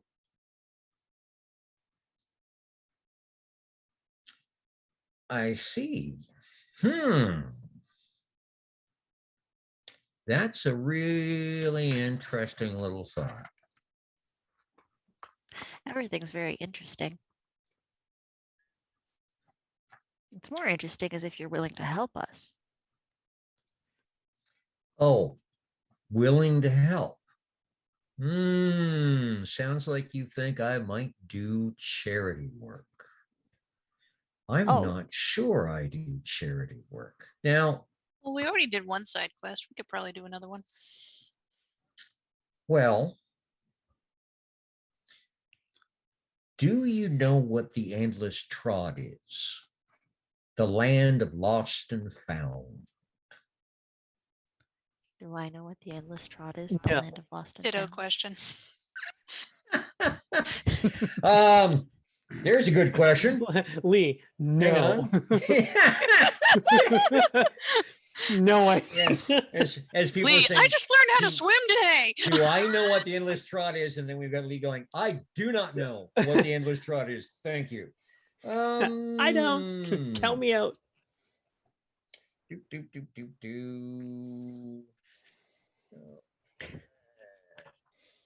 I think that's a thing I know, but I'm not sure. That might be a thing, no. Let me just double check this really quickly. Yes, actually, Penn, it would be a thing, you know, because it is talked about in Toronto, because it's a part of Toronto Changeling history. It's Lily, you might know. Lara and Alette, you might have heard. If you want to, you can give me intelligence plus gray mare rolls. Lily, 6s and above. Lara and Alette, 7s and above, because you would have heard from one of your mentors or connections or people. For Penn, what is that roll again? Was it 6s and above? Oh, you don't have to roll at all. You know. Okay. You know what the endless trot is. I I've got also 3 rolled successes. Really well. Two. Just I have two. one.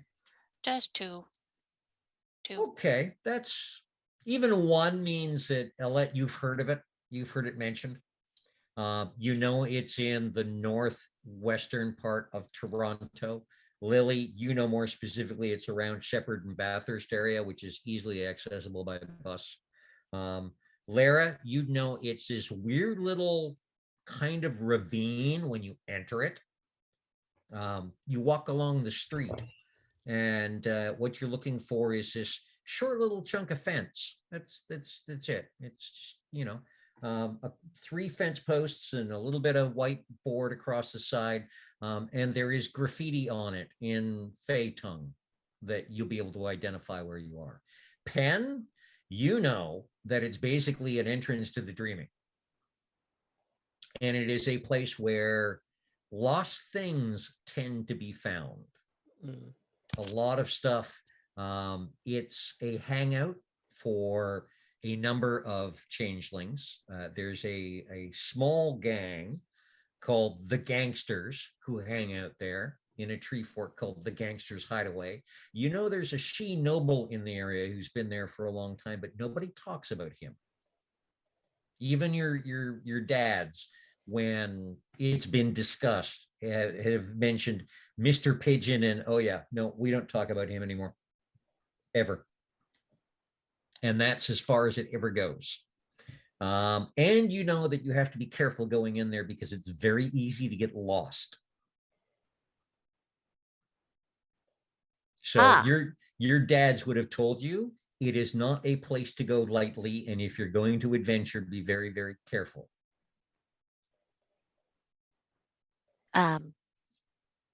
Oh, is that where you might have, or is this something you would like us to do, is to go into there? Well, if you're looking for a certain bicycle, there is a group that I might have heard working in Toronto, particularly in the downtown area, who arrange to liberate bicycles from where they're chained up. And they do a little bit of wheeling and dealing, and I may have helped them move a few units now and again, but completely without sullying my hands. And when the bicycle is a particular kind of bicycle, like the one I think you're looking for, then they tend to stash it, usually just not too far into the endless trod, because there's a lot of space for those bicycles to run around, if you get my meaning. Until they arrange a sale or a ransom or whatever they're going to do with it. I mean, they're not my kind of people necessarily, so I don't ask a lot of questions. They're only your kind of people when they're useful. You are a very perceptive person. I I've been like told. that. I like that. A perceptive one. The other nice thing about the endless trod is you can find dross there if you know what you're looking for. Now, am I correct in assuming, as much as I should not make assumptions, that some of you might know what you're looking for when you're looking for dross? A few of us might. No. Mm-mm. You're definitely the pretty one. Thank you. I like that. I would say that maybe the information that you can likely find this bicycle there, because I can't promise. If you do, and you came back and said thank you with a pocket full of dross, I'd call that a fair trade. Okay. You make us some arrangements, I'm sure. This way, if you don't find the bike, you don't have to come back with anything. You can keep the dross you find and call it a day. And if you do find the bike, let's call it the first little working between us. I'll rely on your generosity and good feeling. And we'll see what kind of a foot we start off on. Because I think we might just be able to do some business together. That sounds interesting. Okay. Couldn't be a plan. I would like everyone to roll me a perception plus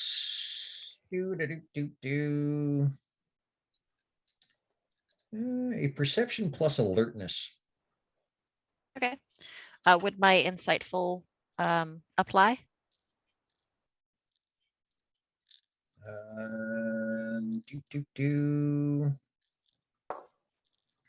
No, actually, it wouldn't. Not in this case. What's the difficulty?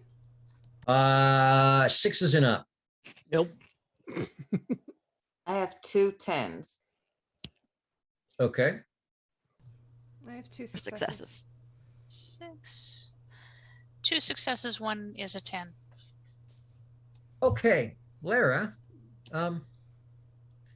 you're sitting just in the right place to see both of the staff members kind of move up the bar and through the employee only door into the back kitchen, kind of with a look on their face that says they don't want to be out front.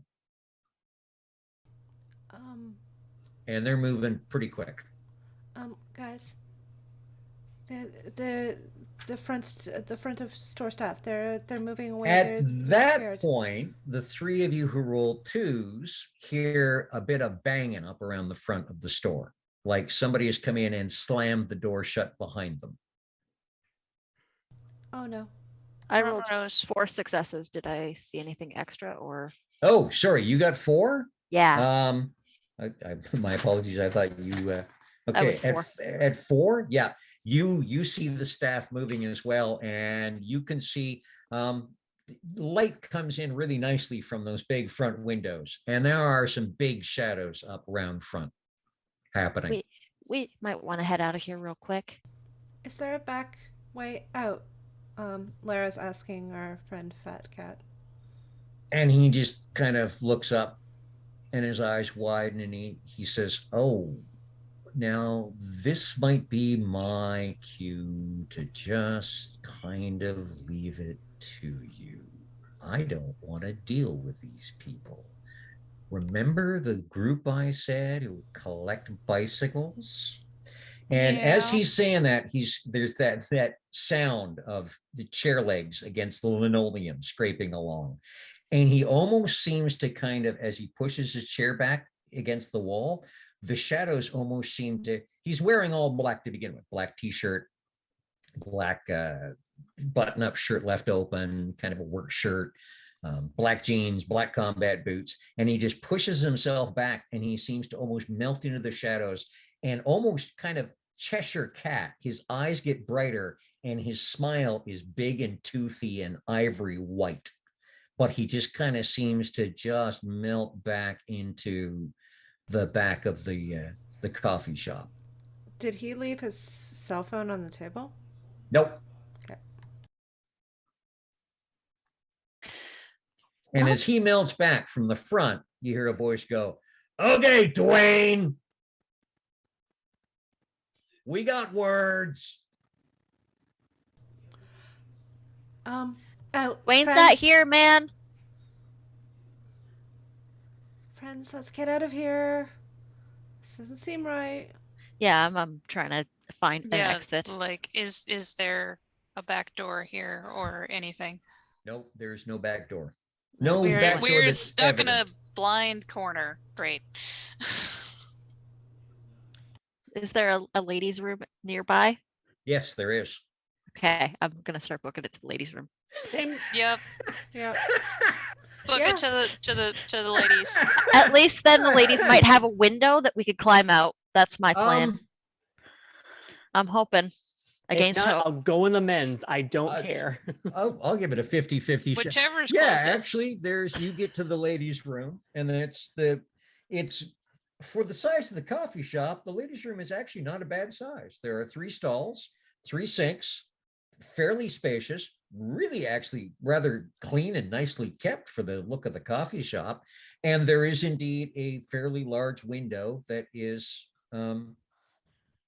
looks out into kind of the alleyway between this building and the next building. Out we go, Motley. Yep.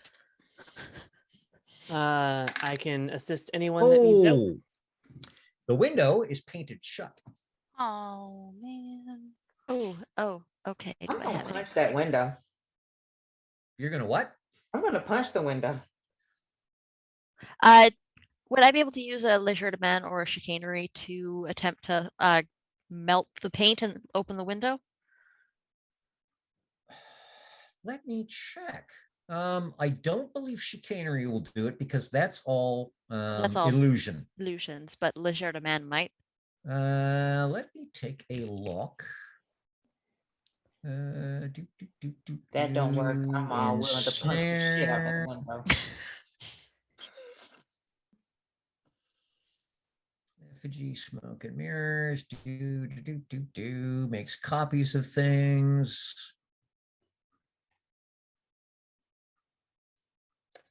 Not really actually anything that would be applicable. Does anyone have any? Would I have some, like if I reached into my bag just out of desperation, would I be able to come up with something good? Does anyone have any larceny? I do, Hmm. as a matter of fact. No larceny. I Okay. made a goody. What the hell? I have 2 points in Put larceny. it in other places. Okay. Fix You it can- later. You can, those of you with larceny can either roll larceny plus strength or larceny plus dex, whichever you have more in, 7s and up. And if you accumulate between the 3 of you 6 successes total, you guys can, working together, wedge the window, break the paint seal and wedge it open. I'm assuming that cat-like reflexes doesn't apply here. Unfortunately, no. Ah, well, I tried. Okay. What was the successes? Oh, well, I mean, difficulty? 7s and up. 7s and up. Okay. So I have a 10, an 8, and a 7. I have 3 successes.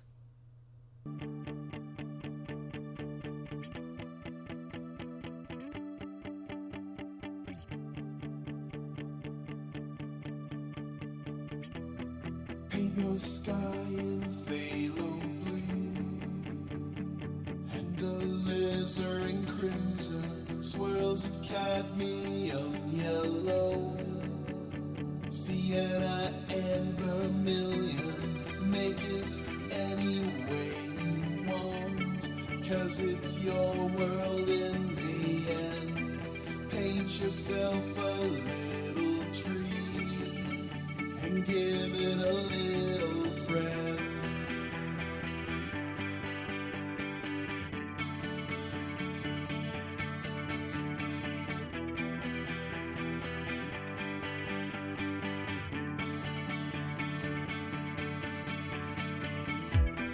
Pick the colors that you like, held together on your brush. If you don't like it, you can try again, there is no rush. You don't need to justify, you got nothing to defend. Know that there is nothing wrong with having a tree as a friend.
your sky in phthalo blue, and a alizarin crimson, swirls of cadmium yellow, sienna and vermilion. Make it any way you want, 'cause it's your world in the end. Paint yourself a little tree and give it a little friend.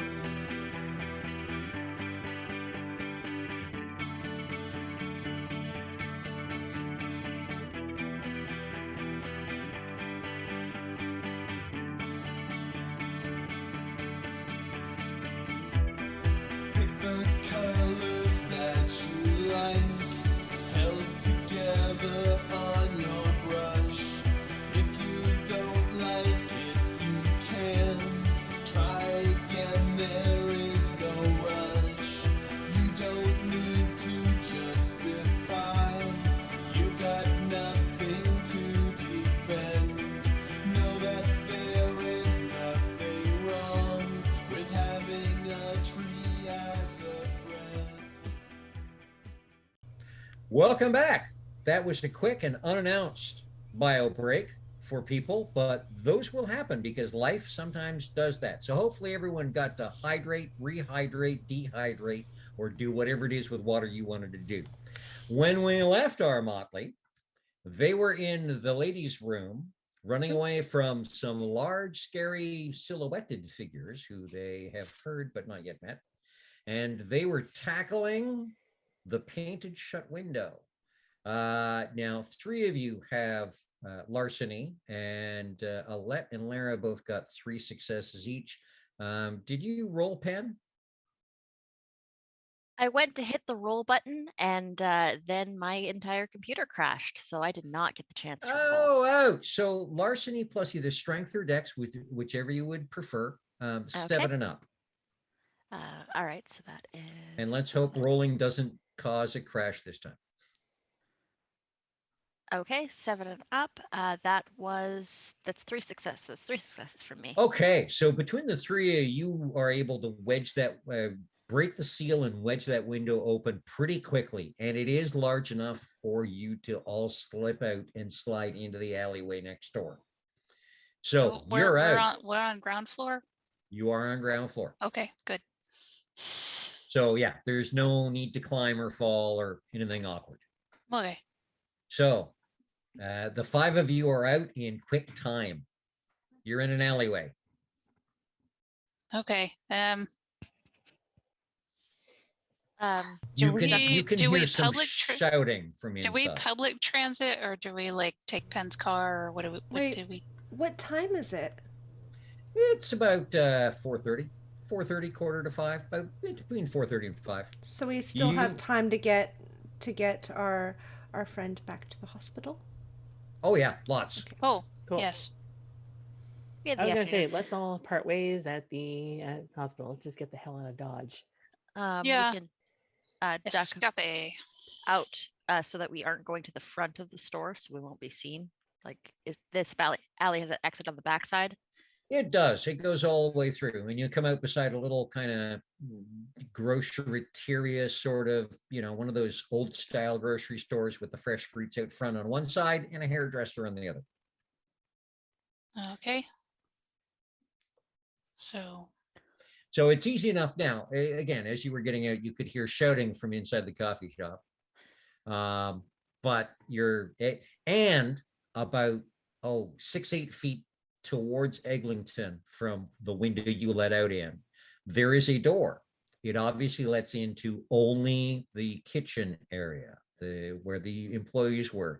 And Mr. Man Bun and Mr. Long Hair are both standing there having a cigarette. And when the window gets pried open and you tumble out, both of them are like, Listen, man, we didn't want to be there any more than you did. yeah, it's cool. They'll go away. Who are they? Also, that's painted shut. That's a real safety hazard. Yeah, fire Yeah. hazard. Yeah, that's painted shut. I know. Safety hazard. No, use the emergency exit. Yeah, What but the emergency front of But the exit? there door. was an emergency. Listen here, Oh, pal. You gonna it's- fight a bunch of women about the ladies' room? No.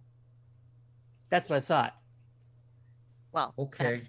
So who Well, who it's not who painted shut now. Not who are them? anymore. Who are those in there? Have you seen Yeah. them before? They deal with the kid in the back corner every now and then. They're like, they break a few things, we fix it. Cops don't think they don't have to come speak when we out then. call anymore. Oh, Do these seem like mundane people? Like what do they look like? just real banal. Anita Oh, you asking. mean these two guys? Yeah. Kinda, yeah. Some people just Kind of have not what you would call the most imaginative pair. okay. So, almost like they've had the glamour stripped out of them at some point or another. Kinda, sorta, yeah. Oof. That's rough, buddy.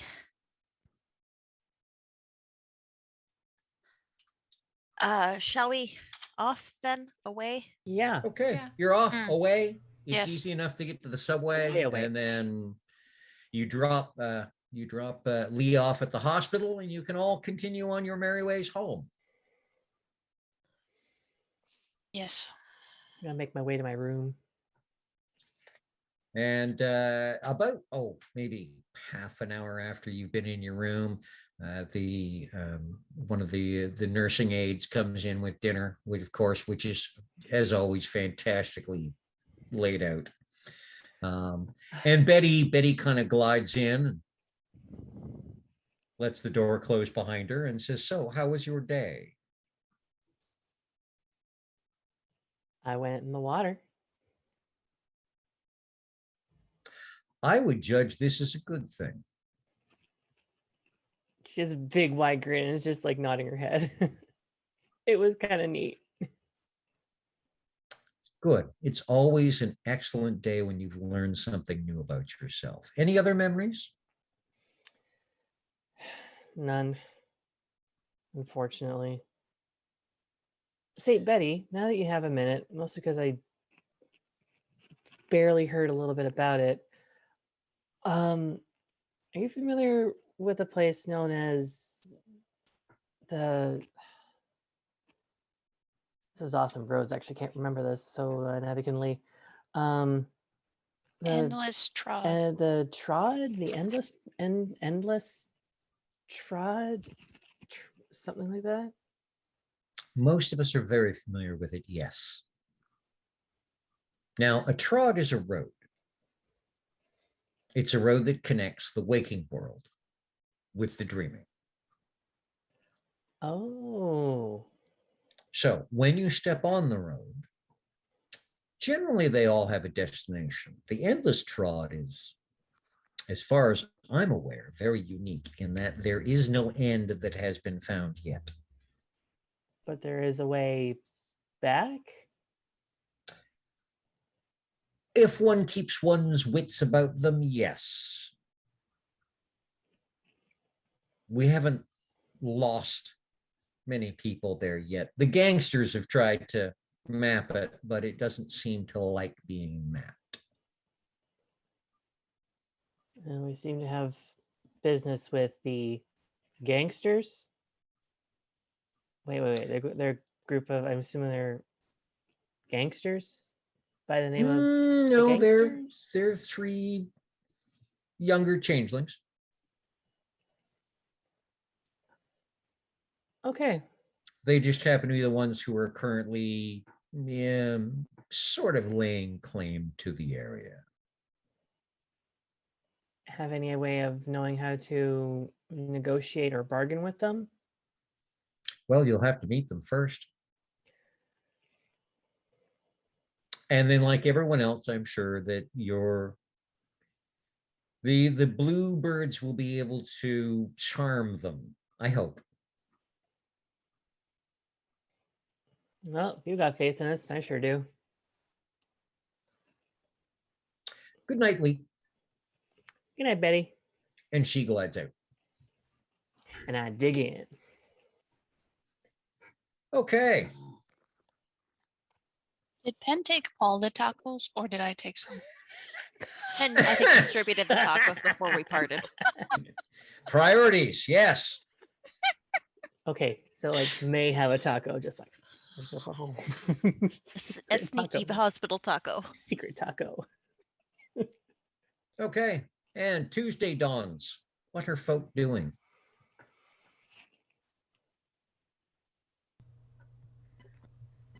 I think Penn has a shift at the beguiling. Um, and eventually is going to send a text to the group. So whenabouts we want to go to this place? It's super scary and I'm not really too keen on going to. Lara texts back today. No time like the present, I guess. The sooner we get the bike, the sooner we get our. What did we Information for agree to Lee. get? Information for Lee. Yes. Information Well, and lead for yeah. Yep, that's right. But I mean, it's also a place where lost things. Lee is typing. It's also a place where lost things go. Lost memories. Maybe I'll find something there. Maybe this is a step in the right direction. Also, Betty says we should keep our wits about ourselves. I asked. Okay. Lara texts back. At least someone knows where we are. Or I'll follow going to your lead. And then I have it spelt like Lee, but with a D at the end. heart emoji. smiley face. Lara texts back. Crimes, Pen, crimes. Hashtag Never crimes of the been heart.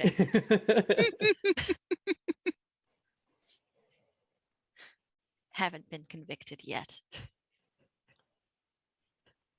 Lee, with all these crimes, you think we could actually call ourselves the jailbirds? Wow. Hey. That's probably not a good thing to really emphasize. Maybe not. Hmm. Anyways, Okay. So what are we doing, Motley? I think we'd be picking up. I think we'd be picking up Lee at the hospital. Would we not? Where shall we five meet again? like it. There's like a like under that one.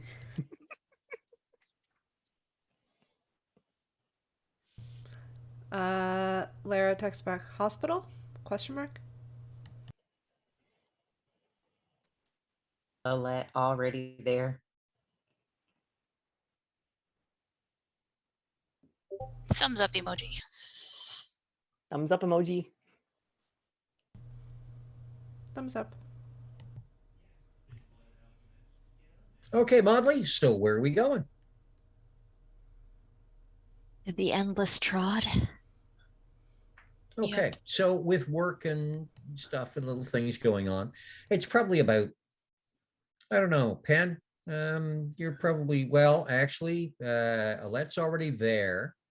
Lara would have school, but that'd be done early enough. So Lily and Penn would be the workers. So probably done around 4. Libraries like to be early, and getting to the beguiling after your shift is pretty quick. So scooping Lee around 4:30 is quite doable.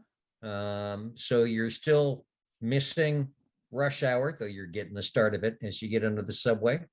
And you head north to the Shepherd and Bathurst area, which is, if I remember right, Wilson Station. Yep, that's about And right. then a bit of a bus, but not very much of a bus. You would have been, Pen, you would know that the street you're looking for is actually Codswell Avenue, which is right in that area, but it's not the big streets. It's one of the smaller roads, Codswell.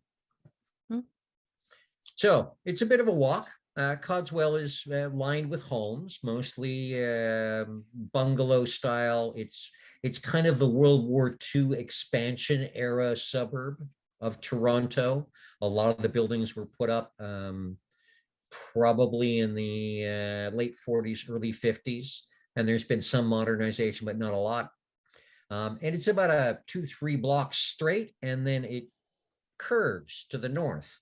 And right at the bend of that curve, there are two white fence posts and two cross beams. And Penn and Lily both specifically give me a gray mare plus intelligence with 5s or above, please. Premier plus intelligence. Yes. Okay.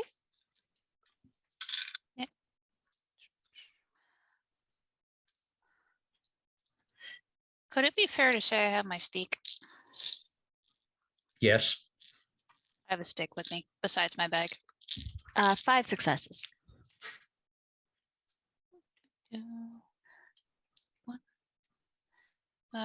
What was the 5s and up. 5s and up? That's a 5. I have 4, one of which is a 10. So Penn notices it just before Lily does, and both of you see graffiti that is scribbled in kind of weathered black marker on the bottom of the two white boards. And it looks like just a regular tag to normal eyes. Both of you can read it because it's in Fey tongue, and it says, "Here be dragons." Oh boy. Never And liked that as a warning. just on the other side, there's these, it's kind of strange because the road curves here, and there are these two posts, and there's a house before the curve, and there's a house after the curve, but it looks like this kind of goes down into a ravine past the posts. It looks like there's never been a house built here because the ground does a weirdness.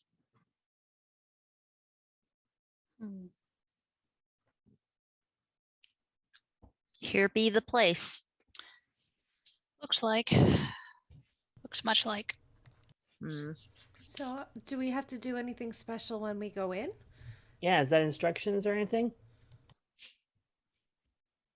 Well, I think it's just like any other place that's connected. We just need to walk in and we'll be us again. Oh, you mean like the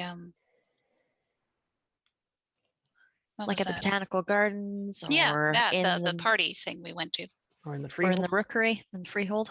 Yep. Tugs on her Okay. leather jacket. All right. Let's go. In we go. Okay. Okey-dokey. You walk easily past the fence.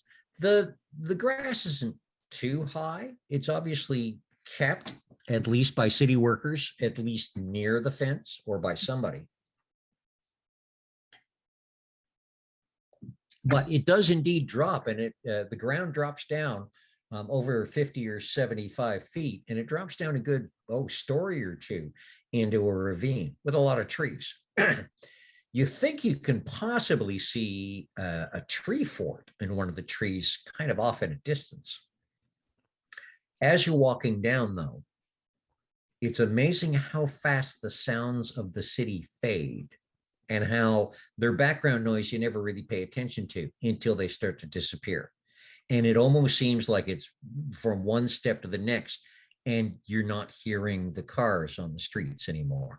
And then the next step, you're not hearing people talking or shouting or TVs and the next step, you're really not hearing any of the buzz that a normal city has going on.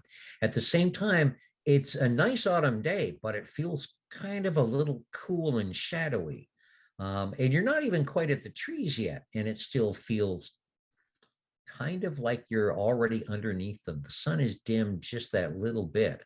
And indeed, as you look at each other, you can see that your voile has appeared, and you are looking much more like your changeling selves than like your woken human selves. So who do you look like today, Lara? I look like a lot. So you've got two Alettes along, one with red hair. I Oh, pet the redhead one. Sorry, may I pet you? Sure. It's I don't have a look of my own, and that's getting kind of frustrating. But eventually, I guess. There. At least you can't mistake me for anybody else, really, because I mean, this hair, so at least there's that. It's very nice. It's very soft too. Well, I mean, also, if lost things are found here, maybe I'll find your ability to do that. Hmm. Maybe.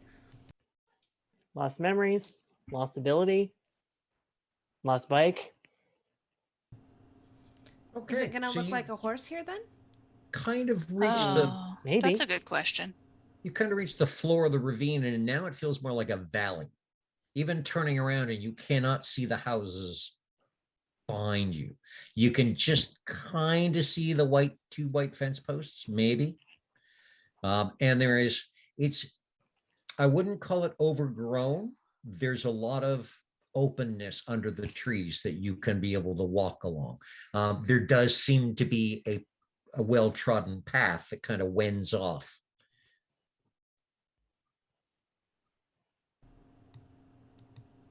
Should we follow the path?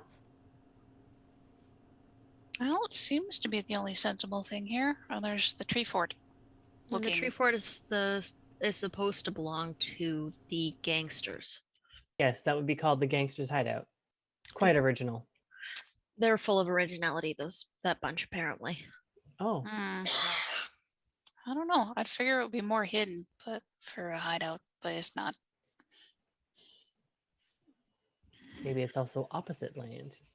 Maybe they don't need to hide because nobody would ever go near them. Are they really that bad?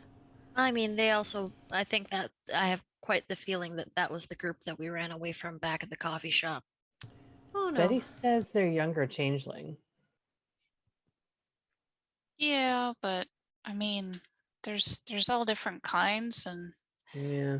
I mean, we didn't really see them when we were running away, but they seemed kind of big and scary. They might be a motley like us, but just, different purpose. Yeah, we're just approaching as another one, just looking for a thing. I We're not mean, here to blame anybody. We're just here to get a thing. Well, I'm trying to ignore Cliff's expression right now. he also sneaky said, eyebrows. yeah, he also said that they usually hide the horses just off the path. Hmm. That was what we were told. Yeah, the Get table. lost off the path though? Like, how do we find our way back? Oh, right. Keep our wits about ourselves. Yeah, but Just know where we want They to go, also I guess. mentioned that they were trying to map the place. mm, If they have a map, then they might have a map to where they hide their goods. This place does resist being mapped. yeah. So maybe we go to their hideout? But what if they're there? I mean, worst case, we make a deal with them. Tell them we're there to see a man about a horse. Ooh, yeah. Pose as Yeah, I buyers. mean- None of them saw our faces, I don't think. I think they might have heard your voice, though, Pen. Well, then I won't talk. Well, someone else is gonna have to do the talking then. Oh no. I got it. Okay, so as you're strolling, everybody give me a perception plus kenning, 6s and above. Insightful does not apply. Actually, it would. So Okay. your 10's double.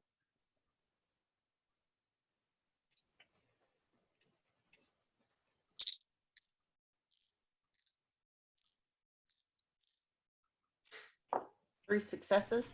1. 2. 7 successes.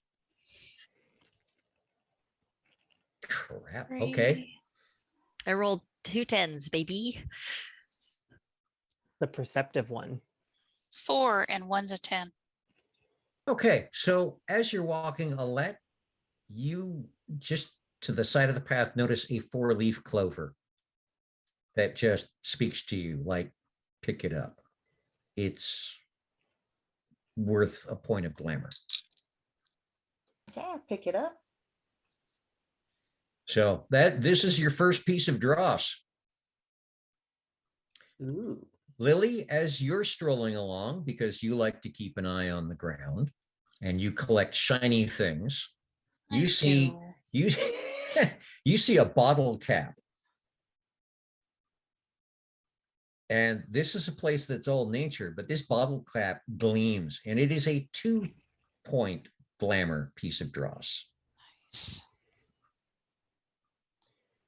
+2. Pan, what you see is kind of in the crook of a tree. And it looks like it might have been part of a necklace or a bracelet or something at some point. There's just that little glint of light off it, which is what draws your attention to it. You got 7 successes, right? That's a 4-point glamour piece of dross. Ooh. Just so people know, when you're hunting around here, and I'll let you know how often you're allowed to hunt, you need 3 successes to find a piece of dross. And then every success after that is an additional point. So actually, sorry, 4 would be 2 points and 7 would be 5 points. Mhm. Oh, this is pretty. I almost don't want to give it away. Okay. And just so everybody's got something to perceive, while the 3 of them were looking at glittering shiny things, Lara and Lee both heard the obvious sound of a horse somewhere in the distance, that kind of wickering neighing sound. I think I hear a horse. Me too. Anybody hear that? Ooh, what direction did it come from? Can you tell what direction it came from? Further up the path, kind of to the left, but further up the path. That way. Okay. Okay. So everybody Okay. want to come with? Yeah, following it's a you. horse. Totally following. Heck yeah. And about 10 more minutes walk, and it opens up into you're walking through, kind of light forest, and it opens up into kind of clearing area, kind of grassy, and a fairly large area. It's kind of a wonder that, you're obviously not in Kansas anymore. This is not part of the city. And kind of over there, 500, 600, 700 meters away, I mean, you can see them. There's still a clip yet. Look to be 2 horses, a tall black horse, geared up. There is obviously, even from where you are, you could tell it's got a saddle, bridle, everything, and everything is done in black leather with brass fittings. And there's a slightly smaller white horse who doesn't have a saddle, but has a bit and bridle done in a dark blue leather with gold chasings. My guess, the bigger black one is our target. Alette, you can always ask. Yeah. Yeah. Which one belongs to? Anita doesn't remember the name. Someone else please help me. Give me a minute. I wrote Panic. it down. Anita doesn't have any notes in Chicago right now. Sir Thorn of the Beaches. Ask which one is this belongs to the son of Sir Thorn. It- Trying to it figure out how knows. to do a horse noise, so I'm just gonna go It's- neigh. Okay, you're gonna have to get closer. You are still a fair distance from them, so you've got this clearing to cross. Okay, I walk up to him. Okay, I'm keeping an eye out for anybody that would be watching from like the tree line Honestly, as so am Alette I. approaches. okay. Lee and Pan, if you both want to give me a perception plus alertness, please, with a difficulty of, let's say 6s and above.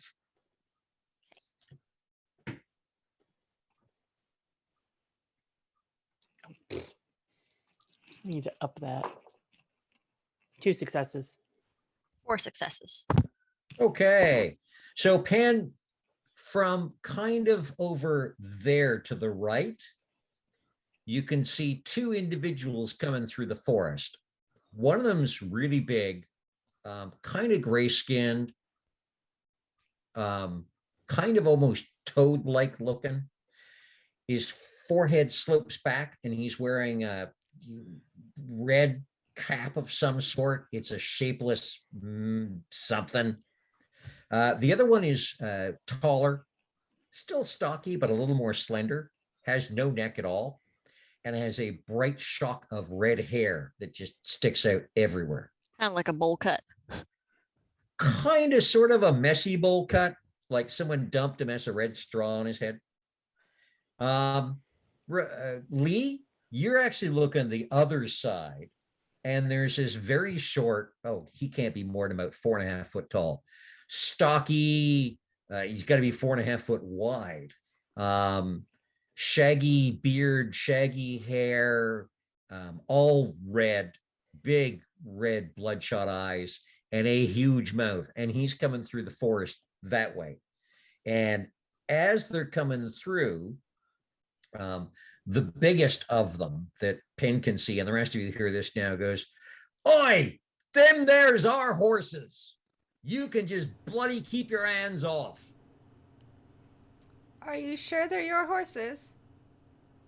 And he starts walking a little faster and goes, "Yeah, them's our horses. I don't see your name on them. Scatter now." I don't see your name on them. And he kind of leans forward, and he is built just right enough that as he hunches forward, his arms seem to elongate a little bit, and his fists kind of thump on the ground as he's heading towards you. And as he's heading towards you, he starts to growl, "Fee, fa, fo, thum. I smell the blood of some real dumb idiots." And as he's doing this, That didn't even rhyme. No, it doesn't. Ugh, That's I'm offended. interesting. I'm a little offended. okay, 1, 2, oh, that's not bad. He starts to grow, Oh, snap. and he's about close to 6 foot tall, even hunched over as he starts off, and about 3 steps, and he's about 9 foot tall, Oof. and about 3 more steps, and he's closing on 12 foot tall. And Well, hey there, look, tiny. He keeps growing. Well, hey, little guy. Okay, are you doing what I think you're doing, Lily? I'm saying it to myself very, very quietly. Are you wielding your nickname? I might, I'm not sure how I do it. Okay, first of all, it's going to cost you glamour. Fudge. And then you're going to roll your naming plus actor. Yeah. Now, you've got 2 choices. You can give us a bunk and do something, or you can unleash, which is going to cost you an additional glamour. Naming plus what? Plus actor. So 9 dice. 3, 4, bunk.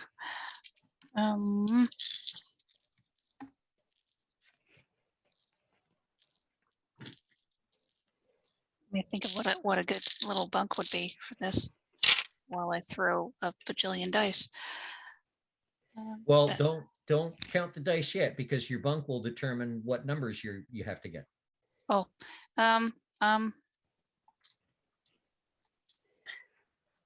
all I can think of is the Green Giant song. Okay. Oh, Does the Lily start singing the Green Giant song? Yeah. Ho, ho, ho, Green Giant. And then you yell, "Hey, Tiny."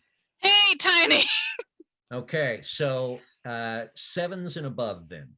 7s and above. So that doesn't count because that was a 6. That's a 7 though. That's 8. That's a 10. And that's a 7. So I have 4 and one of them is a 10.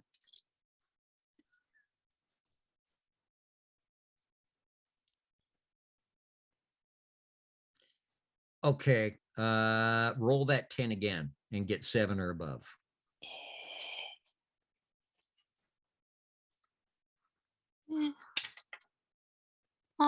muffins. It's a 5. Okay, he stops at 12 foot. He looks perplexed, like he thinks he's supposed to be getting bigger, but he kind of hesitates, stops stomping towards you and just kind of looks and just goes, okay, who you calling tiny? Now, meanwhile, the guy beside him, kind of the one with the weird shock of red hair, he has a traveling cup with him, like you would use for coffee or cold drinks or whatever. And he starts to shake it, and it sounds like a rattle. It sounds like there might be stones in there or ice cubes or something. And he flicks the top off with his thumb, and his mouth opens huge. It seems to stretch all the way around the back of his head. And it almost like the top opens up, and there are rows and rows of very sharp teeth. And you can just see the sunlight gleam on what are obviously ice cubes, or perhaps something like that he tosses in and chews down on hard. Alette is going to And oh, holy crap. As he chews on the ice starts to form on his body. Wow, And snow starts to. Now, the one you're watching, Lee, the short little stout one, he kind of starts somersaulting towards you. And every time he tumbles down, every time he ducks his head down, he grabs up some dirt and grass and rips it out of the ground and throws it in the air, and then comes back up, and then he does it again. And he does this 3 times. And holy crap, these dice are really hating you guys today, I got to tell you.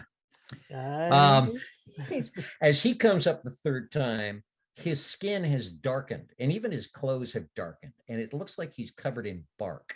It looks like he's become a creature made out of wood. Okay, I would that's like neat. to attempt something. Okay. I would like to just sort of put my hands up Yep. and say, gentlemen, which horses were yours again? Those ones? Or those ones? And I would like to use chicanery and nature to make another set of identical horses. Okay. That sounds good. Spin the glamour. What are you I would doing love for to. a bunk? I like it. Now, what again, was- you don't have to bunk if you spend a second glamour and unleash. However, unleashing has got some nastiness if you don't roll well. Okay. I'm going to risk it all. I'm going to unleash Okay. because I don't have anything to fight. I am purely talking, purely bullshit. That's all my character is. So chicanery and Nature. I was hoping to make another set of horses. yeah, that would work. That would work. So yeah. Okay, unleashing. Just roll me 5 dice and get 5s and up. And tell me how many 1s and 10s you get. There are no ones. Yay. There are no 10s. There are, in fact, 4 8s. I wish I could Cool. say that I'm joking. Okay, no, that's beautifully done. Beautifully done. Because when you unleash, 1s are bad and 10s are bad. 8s are fantastic, especially 4 out of 5. So suddenly there's an identical pair of horses. Now, so 4 8s, huh? Okay, give me a second here. Nope, he doesn't. Short and stout doesn't get it. Neither does redhead. And okay, so all of them stop. And the really, really huge one looks, and then looks, and then looks, and then looks back at you. And the other 2 are watching him. Okay, hang on a second. Which horses? Those ones are.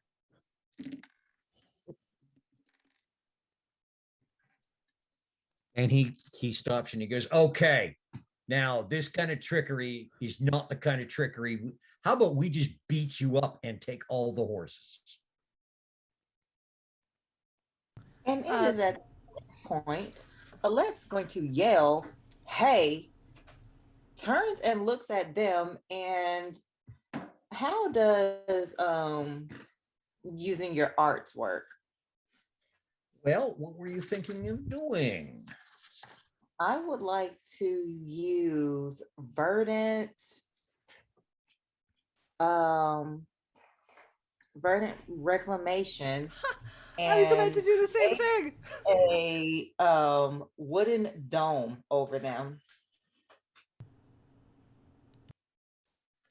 Oh, you're using a little bit of spring, are you? Hang on a second. Let me just take a quick look. Especially two of you doing it. That's just ganging up on my poor red caps. I tell you. I love that. I love that Kitty and I are on the same page with this. dig it. Okay. Give me a second here. Come on. That's P. Where's S? There we go. No. There we go. Urban Reclamation. Okay, this was one of the newer ones to me because this was not in first edition. So let me just take a quick look. Oh, yeah. Okay. So you would be rolling your spring plus nature. Oh, damn, and you have got an affinity for nature. That gives you a little extra too. And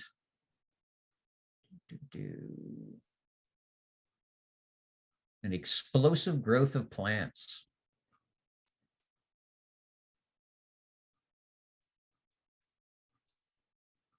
Could just ensnare Strength them.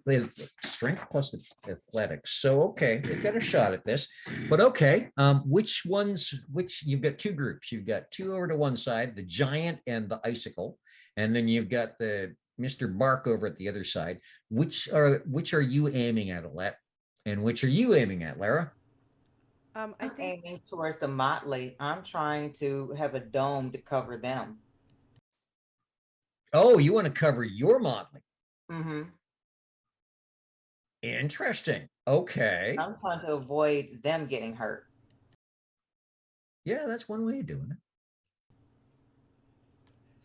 And I think Lara's going to see what Alette does because Lara's not familiar with this yet. Lara hasn't probably even seen this sort of thing happen. So she's going to see this dome kind of rising up above her, or at least the attempt to do so. Okay. And Yep. she's going to follow the lead. And she's actually, I think, So- going to try and do something to two of those gangsters. Okay, so Alette, are you going to perform a bunk of any sort, or are you going to unleash? What's the difference again?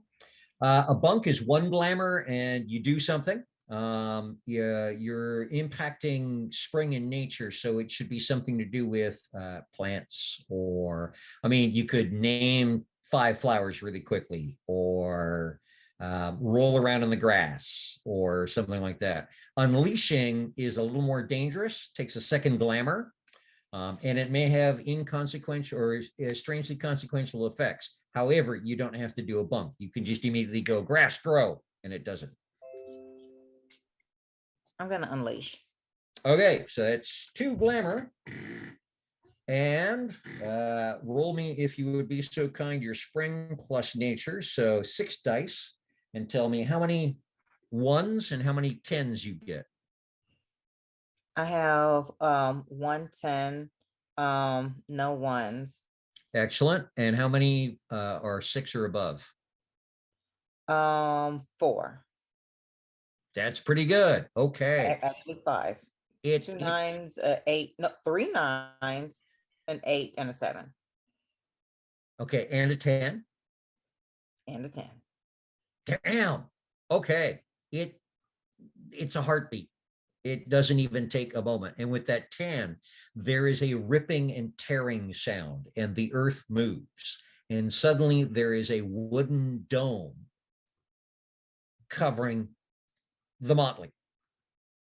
It's as if a vine hedge suddenly, and there are thorns, nice big 2-inch long thorns inside and out.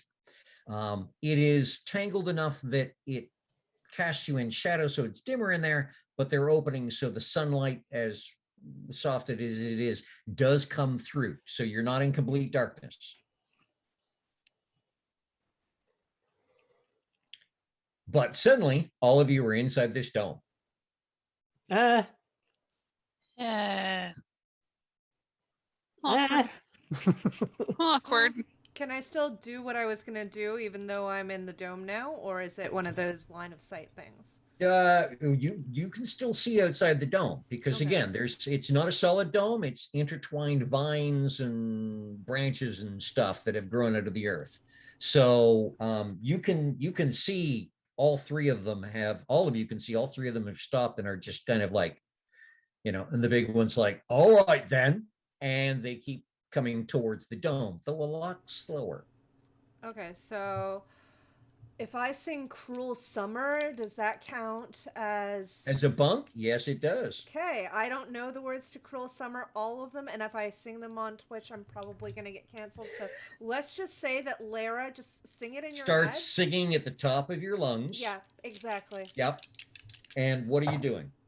I am basically unleashing, or not. I'm not unleashing. I just did a bunch. Yep. I'm actually just sending vines coming out and wrapping around their legs. Okay, so that you want to do actor plus spring because you're against people. So that gives you an extra die and doubles your tens because you're affinity. Okay, so actually I should just roll this. Wouldn't it be Faye though? I'm going to allow it as actor because again, I'm kind of playing for version 5. They're going to blend actor and Faye together. Okay. So I'm good with either way. Same as they're apparently going to put nature and prop together. So I'm, whichever is the higher of the two to give you folk the benefit of the story. Okay. All right, so I've got 2 7s, a 6 and an 8, and then a 1.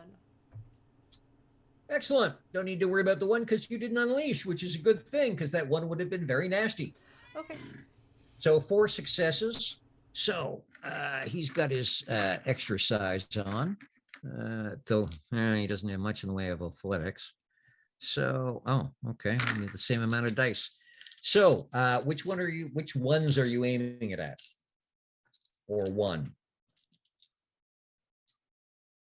You're muted. Sorry, I'm muted. The one that turned into the ice monster and the one that turned into the tree thing. Okay. Whatever. Okay. Oh, wow. For being a giant, that sucked. Mr. Ice doesn't quite do it either.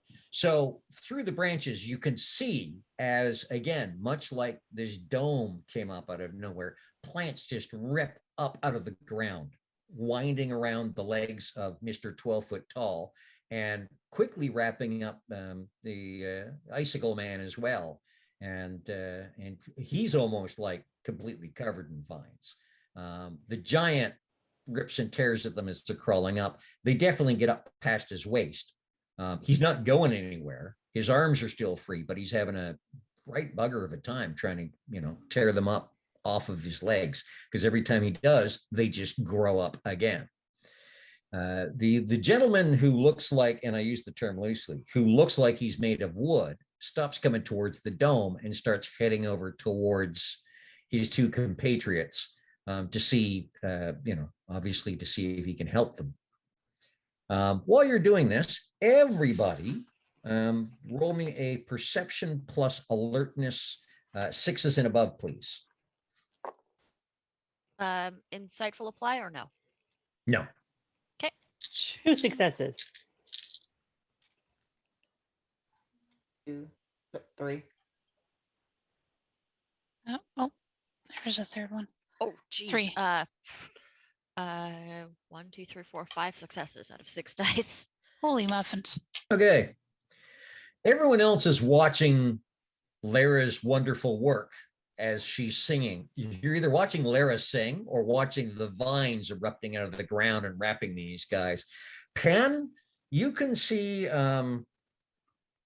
kind of just outside and more towards the back of the where the vine dome is, kind of between you and the horses, but like maybe 2 foot from the dome, is this very slender, obviously very female red cap, though her face is very round and the mouth is just huge on it. Has a shocking red, almost rooster comb of hair going on.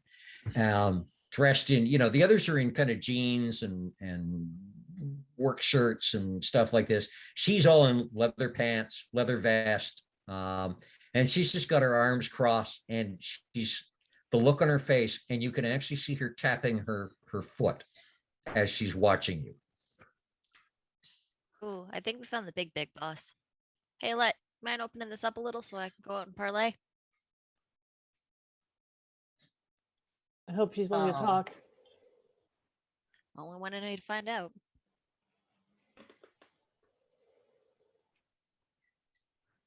I heard my name. Wait, what?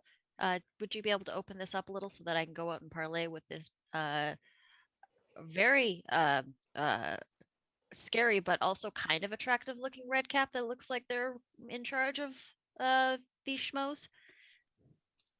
Alette's standing on top of the dome and she slips through the vines. Yeah, we're gonna slide out through the vines. Okay, now everybody can turn and see this new fresh red cap. And it takes a bit of kind of wiggling, but you can kind of wiggle your way out, without catching yourself on any of the Vines sharp bits. Yes. So, and she's just standing there, arms crossed, watching. As I embarrassingly climb out through this dome. Yeah, and as you do that, one it. eyebrow just kind of twitches upwards. So, you mind telling me what you're doing with my boys? looks like your boys were embarrassing themselves. Oh, I don't know. It looks like they had some help. It was really on them. They decided to come at us first. Well, you were here to take the toys away. Problem was the toys don't necessarily belong to them. Possession's 9/10. Yeah, you're in possession of some stolen property. Maybe. You got proof it's stolen? We can go talk to that horse and it'll tell us pretty quickly who their owner is. Maybe yes, maybe no.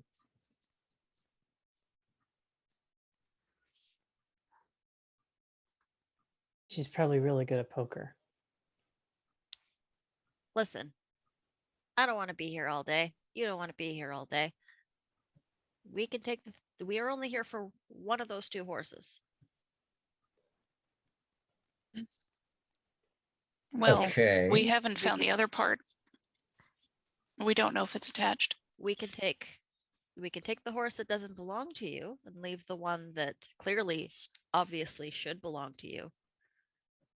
And we'll just call it even. Or I could help my boys get loose and we could just keep both horses. Or the problem is that we could also embarrass you too. And I mean, that's just gonna lose face in front of your boys. We don't want to do that. We support girl bosses. Listen, I respect you. Or I from the bottom mean, of my if there heart. was something you'd rather than the horses, we could talk about that. And honestly, I found something quite nice while I was here that might be good enough for payment. So she takes a step towards you and stamps her foot down and stamps both fingers, and suddenly there's 2 of her. Cute trick. And I just both do the of same with them, horses. both of them take another step towards you and snap their fingers, and there's 4 of them. Mhm. And she I goes, see what she's doing. and all four voices are at the same time. And she goes, okay. And I'm still not hearing why we don't settle this the hard way. And I'll dangle Oh. the pendant that I found. Pretty valuable. What say we trade it for the horse? Just be on our way. And she stops and she kind of all of them are moving exactly the same. And they look over their shoulder Heads and standing look back. her ground. And she says, the horse is pretty valuable too, more valuable than that. Yeah, Is it though? but I think you know what might happen. It's a neat trick. It's kind of what I can do myself. Maybe there's I- something of greater value that we can go and get for you in trade.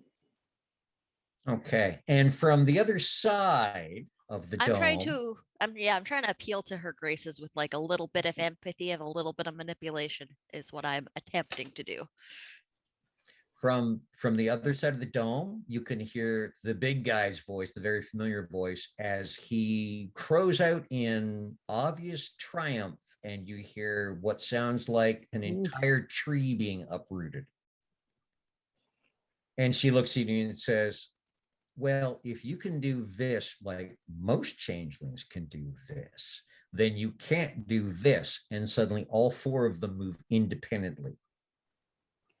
Two of them going kind of this way, these two turning to each other, slapping hands, turning back, and the one in three of them continue to have a very stern expression.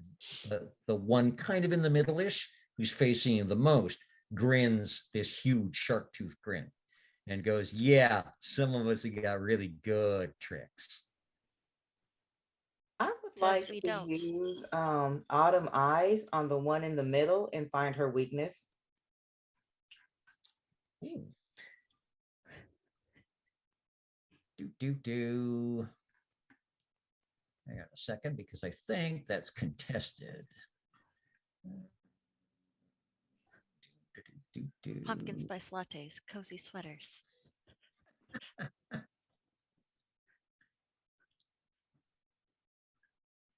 Okay.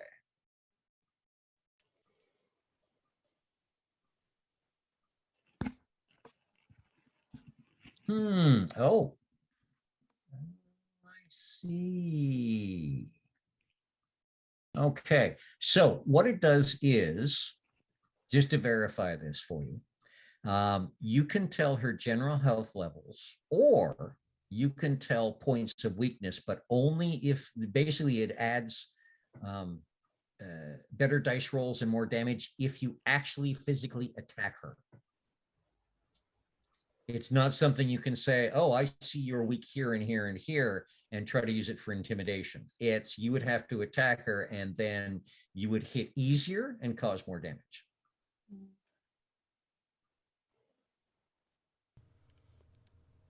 Storyteller, quick question. Yes. Where are we relative to the horses and relative to everybody else? So looking from the top of the field, if you were, you've got your three goons tearing at the brambles and stuff, and Mr. Giant has just become free. The path you came in on is behind them. Going down, you have the wooden dome of vines in which you're located. About a third of the way into the clearing, I would say, is how far you've gotten roughly. And then the rest of and then you've got these mirror female redcaps. And then further down, you've got the two horses, which are strangely still there and have not run off, even given the noise and everything else going on.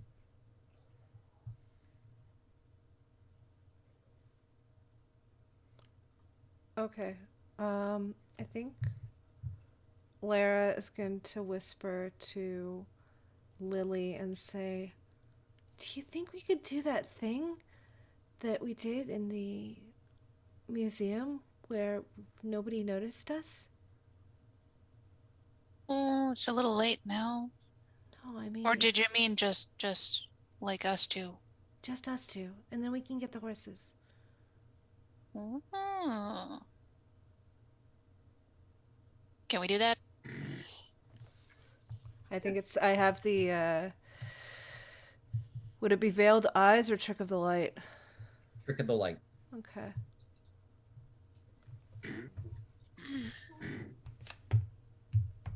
So what? So it would be chicanery, but what would the realm be? Just actor? Actor? Camry. I think it was actors what we rolled Yes. last time. Okay. Because of what you did with a different role, is it again whichever one has more for actor and fae? Yes. Okay.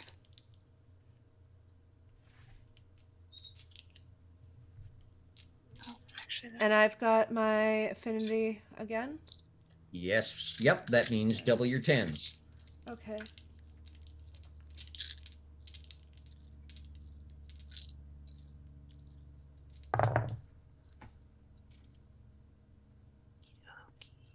Son of a. one. Is it difficulty 6 and above, or? Are you doing a bunk or unleashing? I think I'm going to be doing a bunk.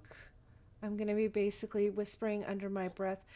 Oh shoot, I can't remember the name of the song, but I'm invisible. Shoot, never mind. It's off the Hacker soundtrack script.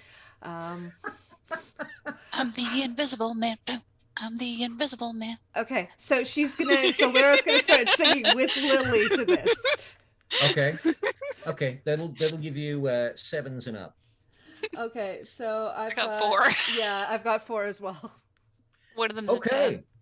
Damn. That yeah.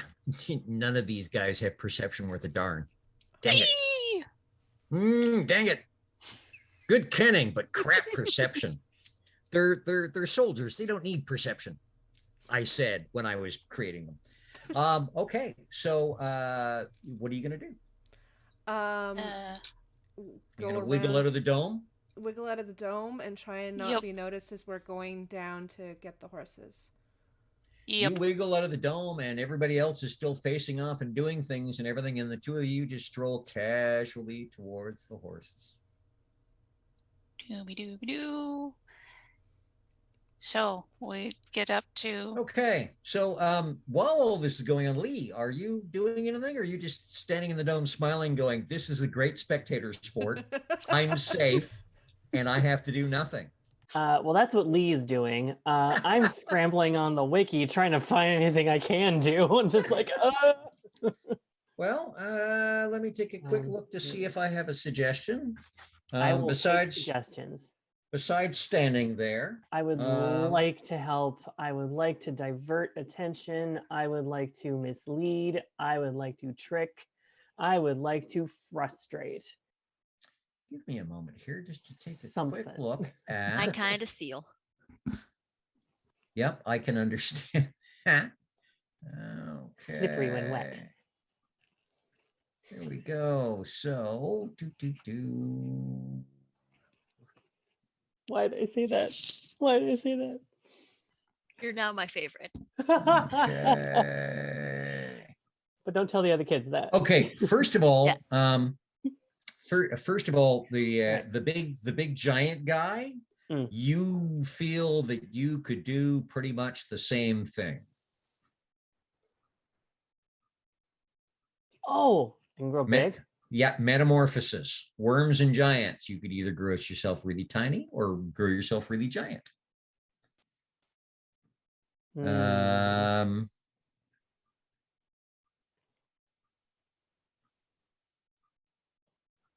right, I'm gonna go really giant. Well, hang on a second. The third level allows you to transform a person or object into an animal of any sort. It's neat. Ooh, what if I turned one of them into a horse?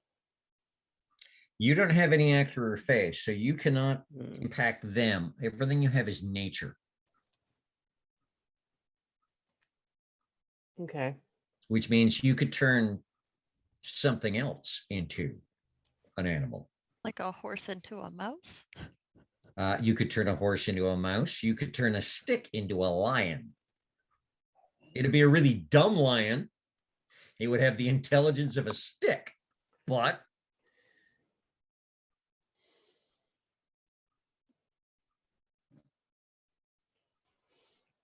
or again, I'm gonna like you said, go- you could become a giant.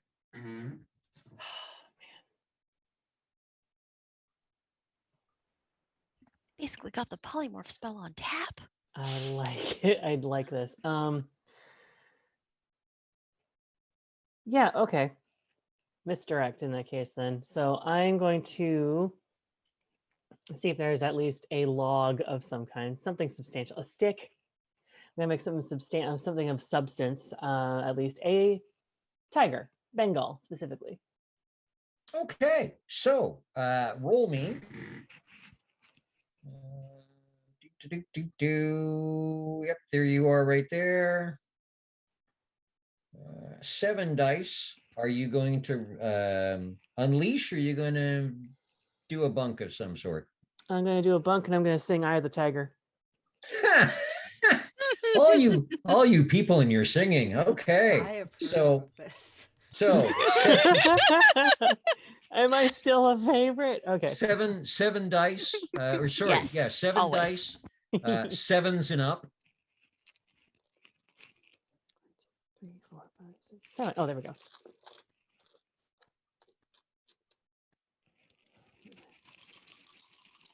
All right. Listen to all those dice. Jingle jangle. Hmm. There's 1, 2, 3, 4, 5 successes. There we go. Any 10s? No 10s, no 1s. Okay. 5 successes is enough. Do.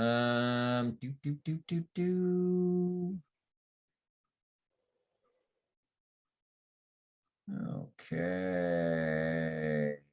Let me check here. It's going to be okay. So you basically lay your hands on a chunk of the wooden dome, and that chunk, as you're singing, slowly turns from vines and thorns and greenery into this rippling, muscular, green and black striped feline with big teeth. And so there's a door now in the dome because a chunk of it has become a tiger that drops to all fours and growls loudly and kind of blinks. Which way is he facing? He's facing out from the dome. So he's facing kind of towards where the 3 guys are getting close to finishing tearing the vines out of the ground. Cool. I'm just gonna push it out. It's like, get out there. Go get him. Okay, roll me. Yeah, roll me 1 dice, please. And One tell me the dice? number. Yeah, 1 Anything? die. Oh, 1 die. Yeah, 1 die. one, Gotcha. yeah, one D10 and give me the number. Roll the 4. Okay, he takes about 4 steps towards the 3 of them and then goes flump onto his side and kind of rolls on his back and That's pauses a bit it. and kind of That's it. rolls back. It's okay. Find time if to I have get an itch. injured. It's just a log. It's just a log. Alette speaks to it in tiger and tells them, hey, rip them up.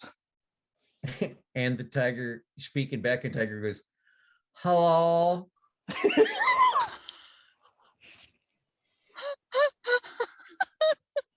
Alette, it's a log. It's about as smart as one too. I think.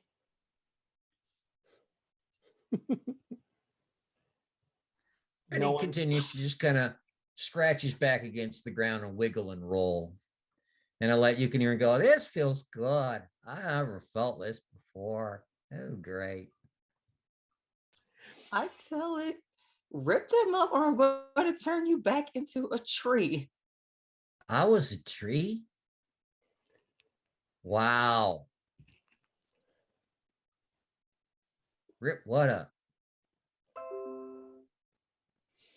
The other tree and ice monster. And it kind of stops and it looks upside down and goes, oh, he's big. I like him. Mm, Oh, baby.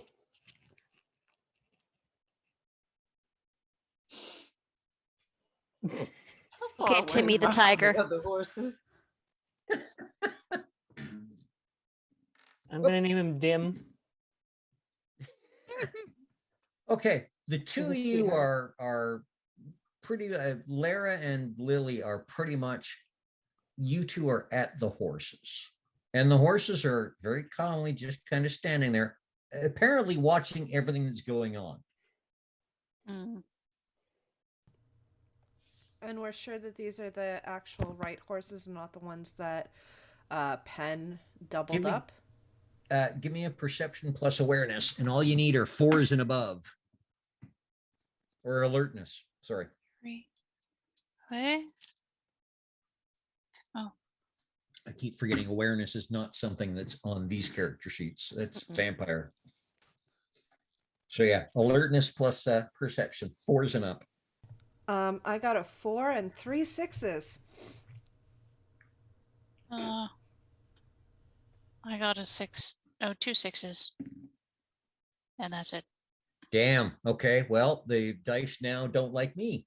That's quite well enough. These are the two Oh, good. horses, and now you're close enough. You can see strapped to the saddle on the far side, which is why you couldn't see it, a nice long sheath with a very gorgeous hilt sticking out of it.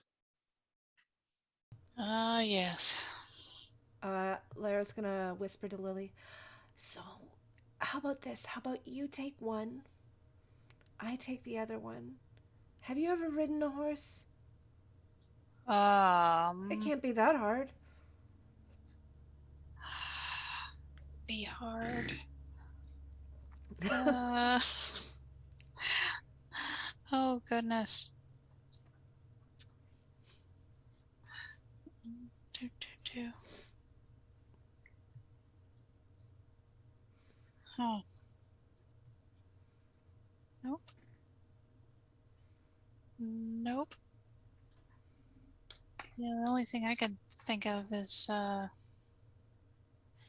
try and figure if there's any, because you said that they haven't responded at all, they haven't reacted, so to see if there's any hidden magic going on.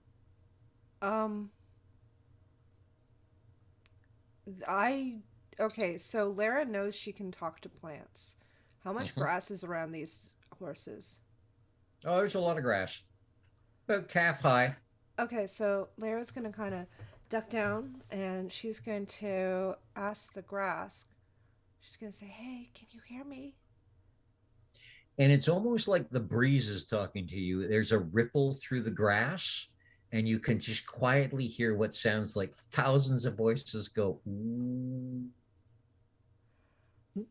Can you ask the horse? What was it? We're trying to find out if they're enchanted. Well, either one Okay. or both. Can you ask the horses if they're enchanted? You can talk to them, can't you? What? Can you ask the horses if they're enchanted? No. Okay. Well, that's not helpful. It was worth a shot. Thanks anyway. And then she turns to Lee. Yeah, the grass can't help us. I feel like I have a something. I must have a something. Okay. While you two are doing this, you're dealing with Mr. Dim.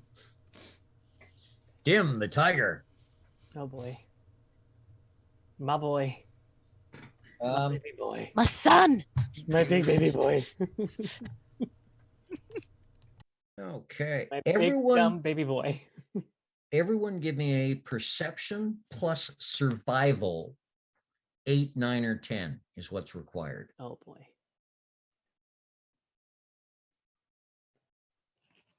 Plus. Plus what? 2.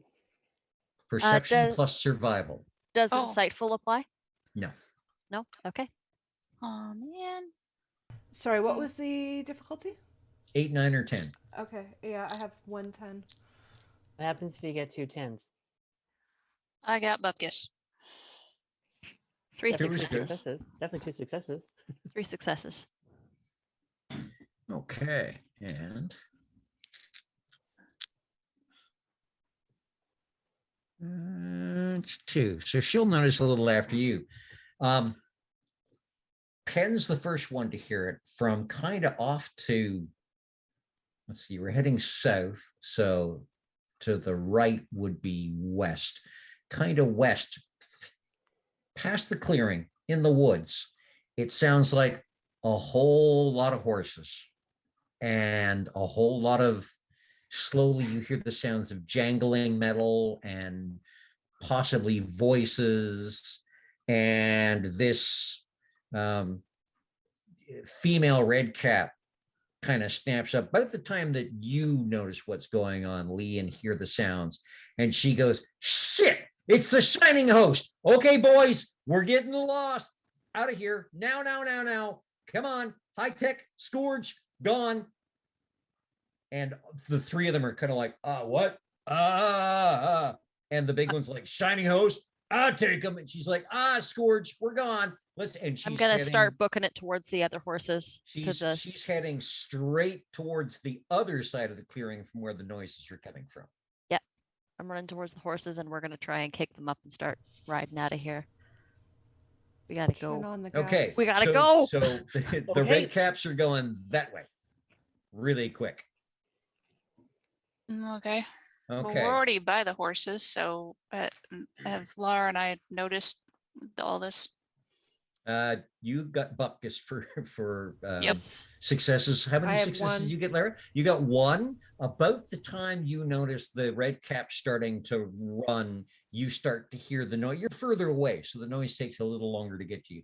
You start to notice the noise going on kind of over there. That sounds like an army on the move. Are 2 horses reacting to this?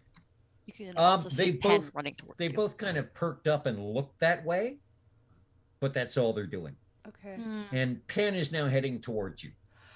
We've got to get these horses and we've got to get out of here. Pen let's doesn't get- see Yep. I'm Lily gonna or see if I can Laura. snag a bridle. Yeah. Yes, just grab a hold. Are you grabbing the white one or are you grabbing The black one, I guess. Okay, so I'll grab the white one and I'll see if I can jump on. Okay, each of you give me a dexterity plus animal ken, please, with a difficulty of 8, 9, or 10. Cat-like reflexes? Yeah, that'd count. Double your 10s. Okay.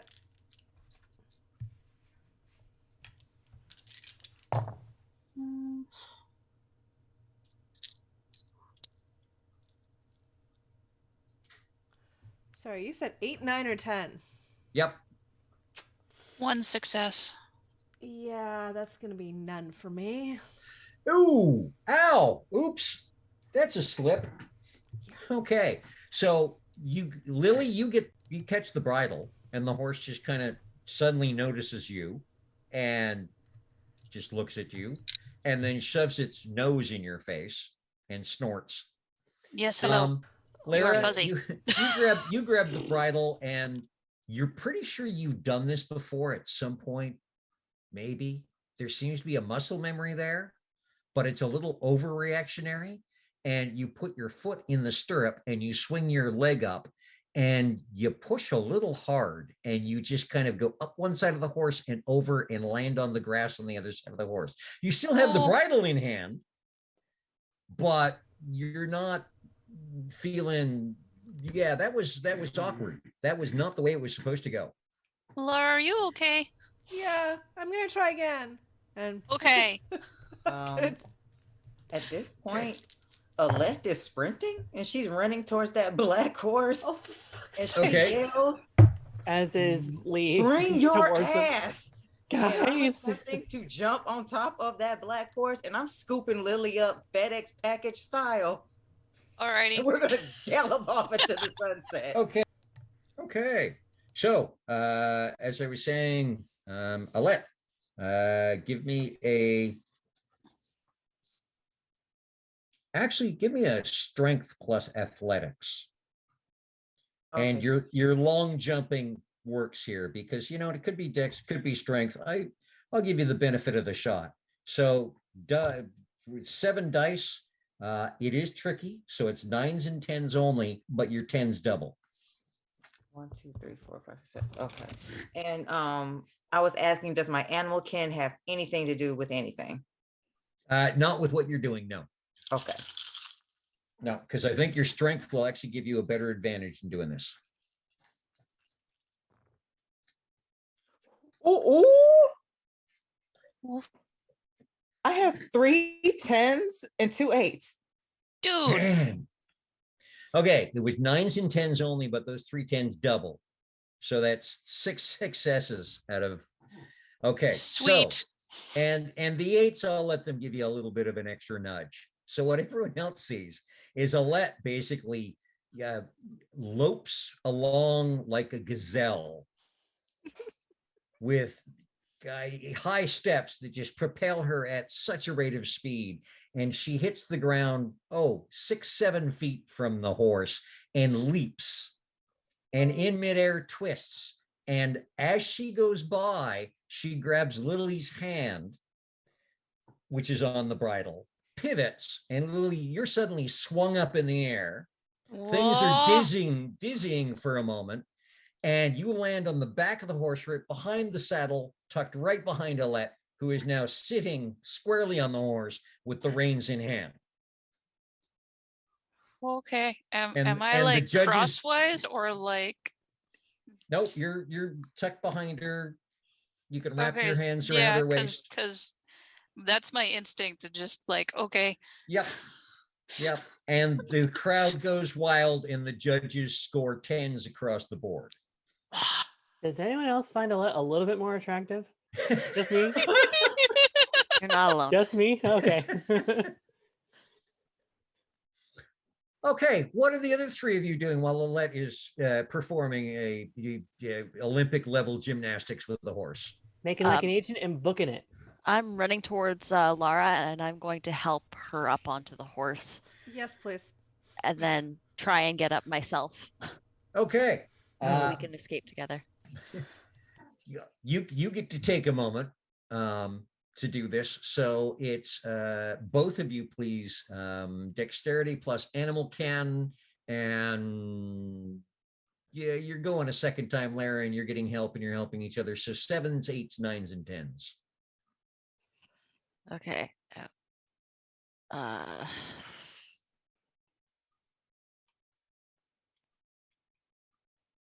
2 successes from me. I got 1 success, but I have cat-like reflexes, so and that success was a 10, so that would double, Beautiful. right? So yep, Okay. that'll double that. So So yeah, that's 2. that's enough for the 2 of you to get up on the horse. It's not as fancy as Alette and Lily, but it does the job, and it does it neatly, and it does it well. So now the white horse is not going to bolt off, though it is going to follow the black horse, but it's going to more trot. And of course, Lee is moving at fair speed, back towards the trail. As you are passing the dome and heading towards the trail, from where you heard this army moving out of the woods, steps obviously a knocker. He's kind of, you can tell he's not quite right. He's a little twisted, short, stumpy, looks like he's got a bit of a hump back here or whatever. And he's playing with 1 drumstick on a tin drum. And beside him is a tall, fairly slender, very handsome looking young, looks to be about, I don't know. He's definitely just at the edge of childling, heading into wilder, Ishu. And he's playing on a basically a recorder, but it's a wood recorder. And from these 2 instruments comes the sound of an army on the move. And as the 2 of you go by, the knocker with his spare hand just kind of does this. Thank you. Okay, you are on the trail back. Now, here's the fun. Okay, I need everyone to roll me a perception plus survival again. 9s and 10s only.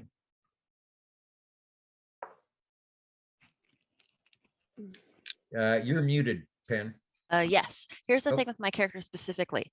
I can't be lost unless it's by magical means, and I can reorient myself with 1 glamour. Yes, we'll see if you have to spend the glamour. You're still going to roll for the 9s and 10s because the lost trod is a magical means. Okay, sounds good. So that's However, okay. all we need is 1 success by anyone in the group. Perception plus successes, what? Survival. 2 9s and a 10. Oh, nice. Fair One Wow. success from me. Yeah, that would have come in handy trying to mount that horse. What do I have to beat? 9s and 10s. Tens and I got tens. 1. 1 success.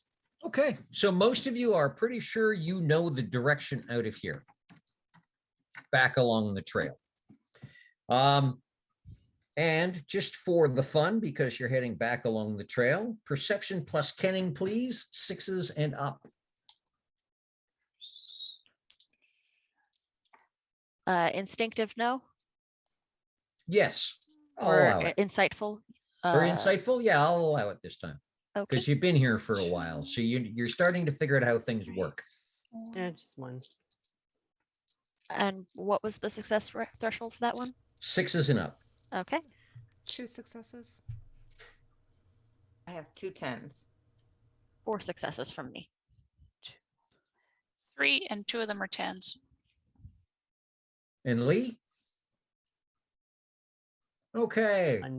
This time, only a little bit of dross found on the way out. Lily, you find a nice shiny stone that's worth a glamour. Oh, wait, hang on. Did you have 3 or 4? Had 2. Oh, 2 successes? What? Oh, no, I got 3 successes. 3 successes. Okay. So Yeah, you find a shiny stone. Weirdly, even though you're on horseback, it gets kicked up and somehow ends up in your palm. That's worth a single glamour. And Pen, you had 2? I had 3. Or sorry, sorry, 4. 4, yes. 4, yeah. Because I had to have it doubled. So again, as you're riding along, you see a flower kind of on one of the trees, or a little bloom kind of thing, sort of bud, and it's shining with 2 glamour. So a little bit of extra dross that you can just kind of pluck as you ride by. I'll pluck it and I'll tuck it in Laura's hair. Okay. And it takes about, I'd say 15, 20 minutes to cover the ground that took you, closer to an hour coming back out, or going in the first time. And you are approaching the ravine is going up, and you're approaching the fence area. We should probably get down just because we don't know what all will change once we step through. If this turns Well- into a bike, we're gonna fall. I'll just I'll sort of try and position myself so that I'm riding like on the back of the bike, like doubling. Oh, right. Okay. I'm gonna See get how off this works. the horse and kind of hold on to the thing and just walk it out. Okay, so Alette We'll and get Lily, down. you both slide down, and you're going to walk the horse out. Lara and Pen, you're going to ride. I'm gonna try to push myself back so that way I'm like I don't remember if there was back pegs on this horse, so I might just jump off as we cross the threshold. Okay, as you cross the threshold, as you pass the fence area again, Lara and Pen, give me a dexterity plus athletics, I think. Okay. I'll drop it down to And yes, Larry, your cat-like reflexes will allow you to double your 10s. What's the difficulty on this? Difficulty is going to be 7s and above. I have 1 success. It's not going to be graceful, but 1 is all you need. I have 1 success and then 1 10, so that's 3 successes. 3 successes. So yeah, you're seating just a little bit better, Lara, and Pan, you're wobbly. But Eh. the horse does indeed, as you cross over, your voil melts back into your waking world street clothes, and let the reins disappear from your hand, and you've got your hands on the front handlebar of a bicycle, a nice black bike with brass fittings and a bike pump strapped up underneath the main body. Lara and Penn, you're still on a bicycle, a white, very high class courier style bike that's got leather saddlebags kind of on the back. And again, Lara, you find the transition very easy. You're going from up here to down there, but it's just nice and smooth as you suddenly go from horse to bike. Penn, because you're on the back, you kind of wobble a little bit, and I'll you're just now jump seated, off. Yeah, you're now seated on where they would carry packages. Yeah, Lara's gonna actually get off and then walk the bike the rest of the way with the rest of the Motley. Okay, so you've now got a pair of bikes. Yep. Nice. I'm gonna look through the bags on this messenger style bike and see if there's anything that would be like, if lost, please return to. Roll me a perception plus kenning, 6s and above. Okay. I would love to. And yeah, insightful will double your 10s. That many dice. Okay. 6s and above. Yes, please. 7 successes. 7 successes. What you find are 7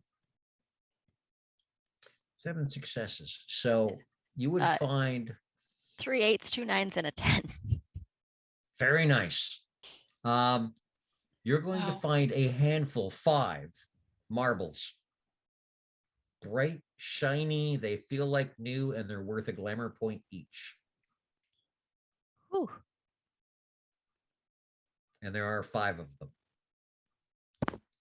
And there's a half-eaten sandwich, and it's been there a little while. It's stale. You could probably leave that in the grass for the birds.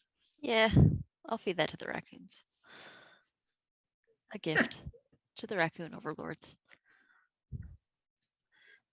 Okay, and that's all that's in the saddlebags. There's no identification. There's no other information. Okay. Well, Okay, so what is the Motley doing from here? yeah, because now that we have these, well, Payment to the fat cat, returning the bike to the owner. I feel like we And- should do the bike first. That's 'cause what I was thinking. Yeah, Yeah. fat cat kind of ran away. Well, Fat Cat kind of ran Anyway. away, and also I don't want to show up in front of him with these. And I don't feel like lugging these around. But because we don't know where the white one came from, We can report it to the lost and found. no, I was thinking of whether like Penn wanted to hide it, or if I should take it, or just kind of put it somewhere where we think it'll be safe until we know who, what, where, why. Yes. Yeah, I think so. Okay, Motley, so you've got a pair of bikes. What are you going to do? Return. So we got to return the bike to The black the one, yes. Thorns, and maybe then we got to return what dross we found to the, or like a cut of the dross to the guy that decided that he wanted to give us the information. Hmm. And Lara Yeah. gives her Dross that little flower that that Pen gave her, and just hands it back to Pen and says, Aw, "I kept it safe. There you go." thank you. Looked very good on you. And I'll tuck it away. Now, you'll also remember that you didn't get a way of getting in touch with Thorn. That, not. oh wait, no, you do have his email. We do. We Because do. he I sent have his you, email. he sent you the information on the bike. So yeah, open phone, open the email account.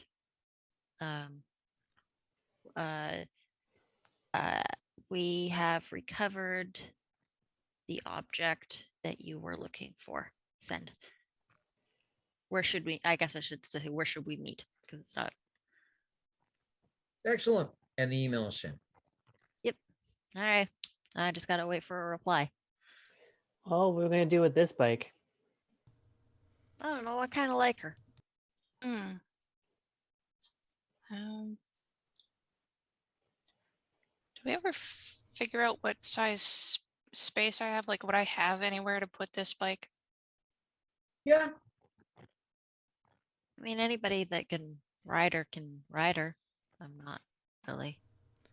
Yeah, Yep. well, I was just thinking of some place to sort of store it for a little while until we at least find out more about it, you know.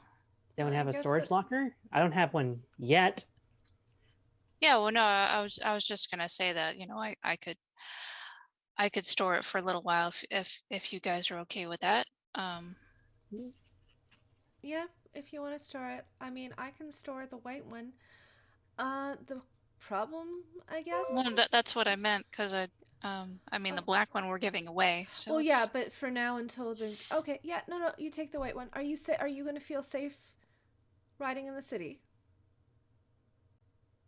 probably. I mean, yeah, those guys did show up at a coffee shop in basically broad daylight, but they're also busy running away from what they think was the shining host or whatnot. So Well, you can bring your bike on the subway. That might be safer.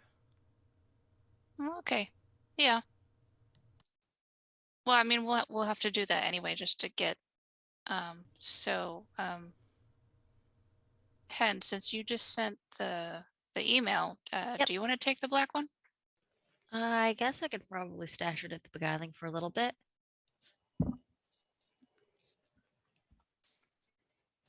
Safe Okay. place as any. So everyone is scattering for the night, heading off home. As much as you were in the endless trot for what felt like quite a while, it doesn't look like a whole lot of time. The sun has not moved all that much. It's probably the as you get back out to the Shepherd and Bathurst area, the traffic tells you that it's probably now about 5 o'clock, about quitting time, maybe a little afterwards, because wow, there's a lot of traffic and a lot of people going on. Ah, So rush hour. subway's going to be busy.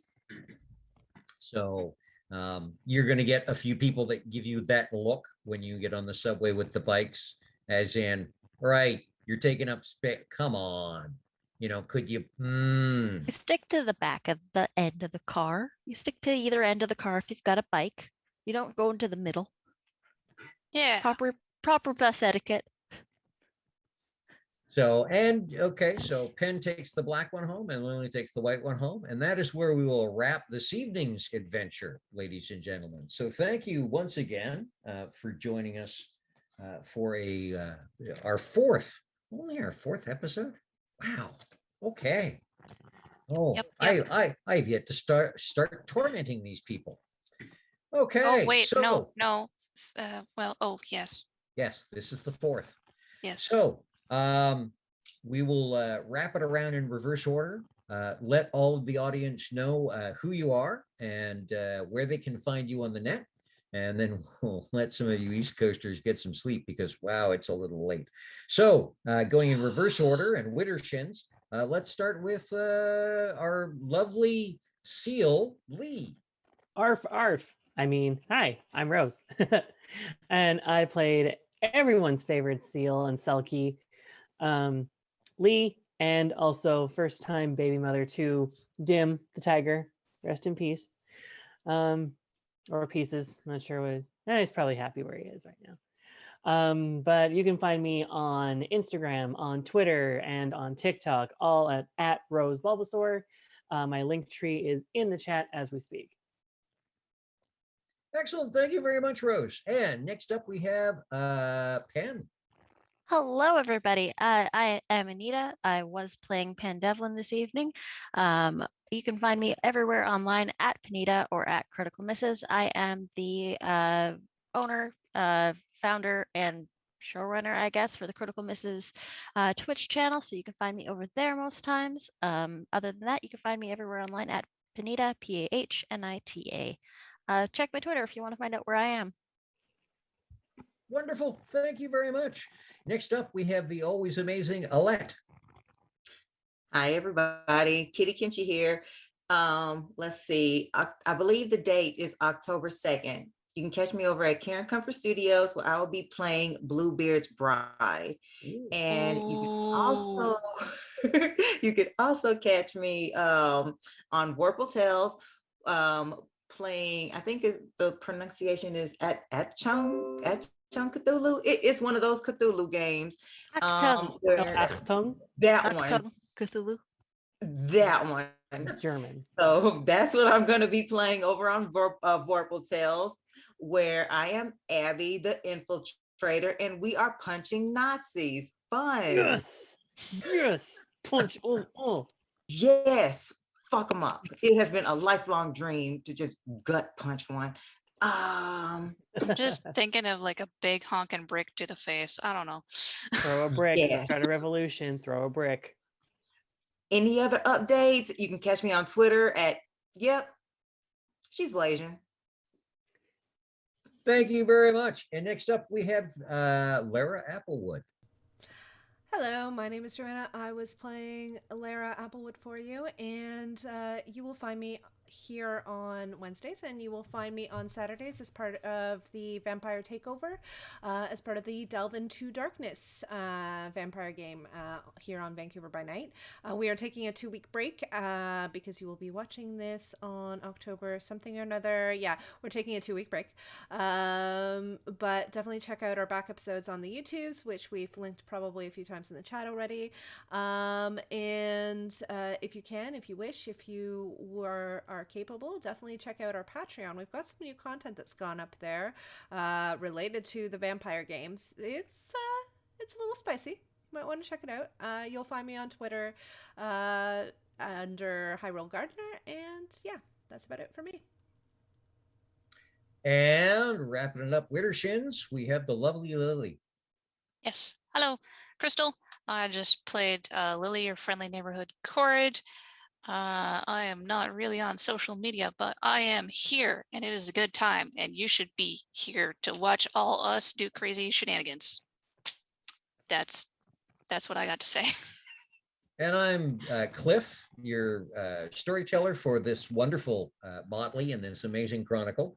I can be found Saturdays when we're not on break as a player over on Delves into Darkness with Vancouver by Night, the fantastic folk who host this game on their channel. Don't forget to also check out the Vancouver by Night YouTube. Hit like, hit subscribe, hit the little bell so that you know when new stuff is coming up. You can find our past episodes there. You can find the Delves into Darkness, the Vancouver adjacent, and all sorts of other wonderful stuff. Also check out their Patreon, where it's very little money and a whole lot of amazing content. And thank you very much, because you, the viewers, are why we do this. Well, we do this for the fun, but we love having you along too. And the comments always are enjoyable and entertaining. So keep coming back, keep saying hello. Check out our Facebook page. We got to start promoting that, because once we get people on there, you can start to have an impact on the game. So we'll toss that link over in, I think it's over there. And we'll see you, hang on. I believe due to real life, it is going to be 2 weeks. Yes, so it won't be next Wednesday, will be the following Wednesday. So thanks for putting up with the weird scheduling. we'll get to the point where we're just rolling along nice and smooth. And we'll see you sometime soon. Take care. Have a wonderful night. Be healthy, be safe, be wonderful. And I can't stress this enough. Ha.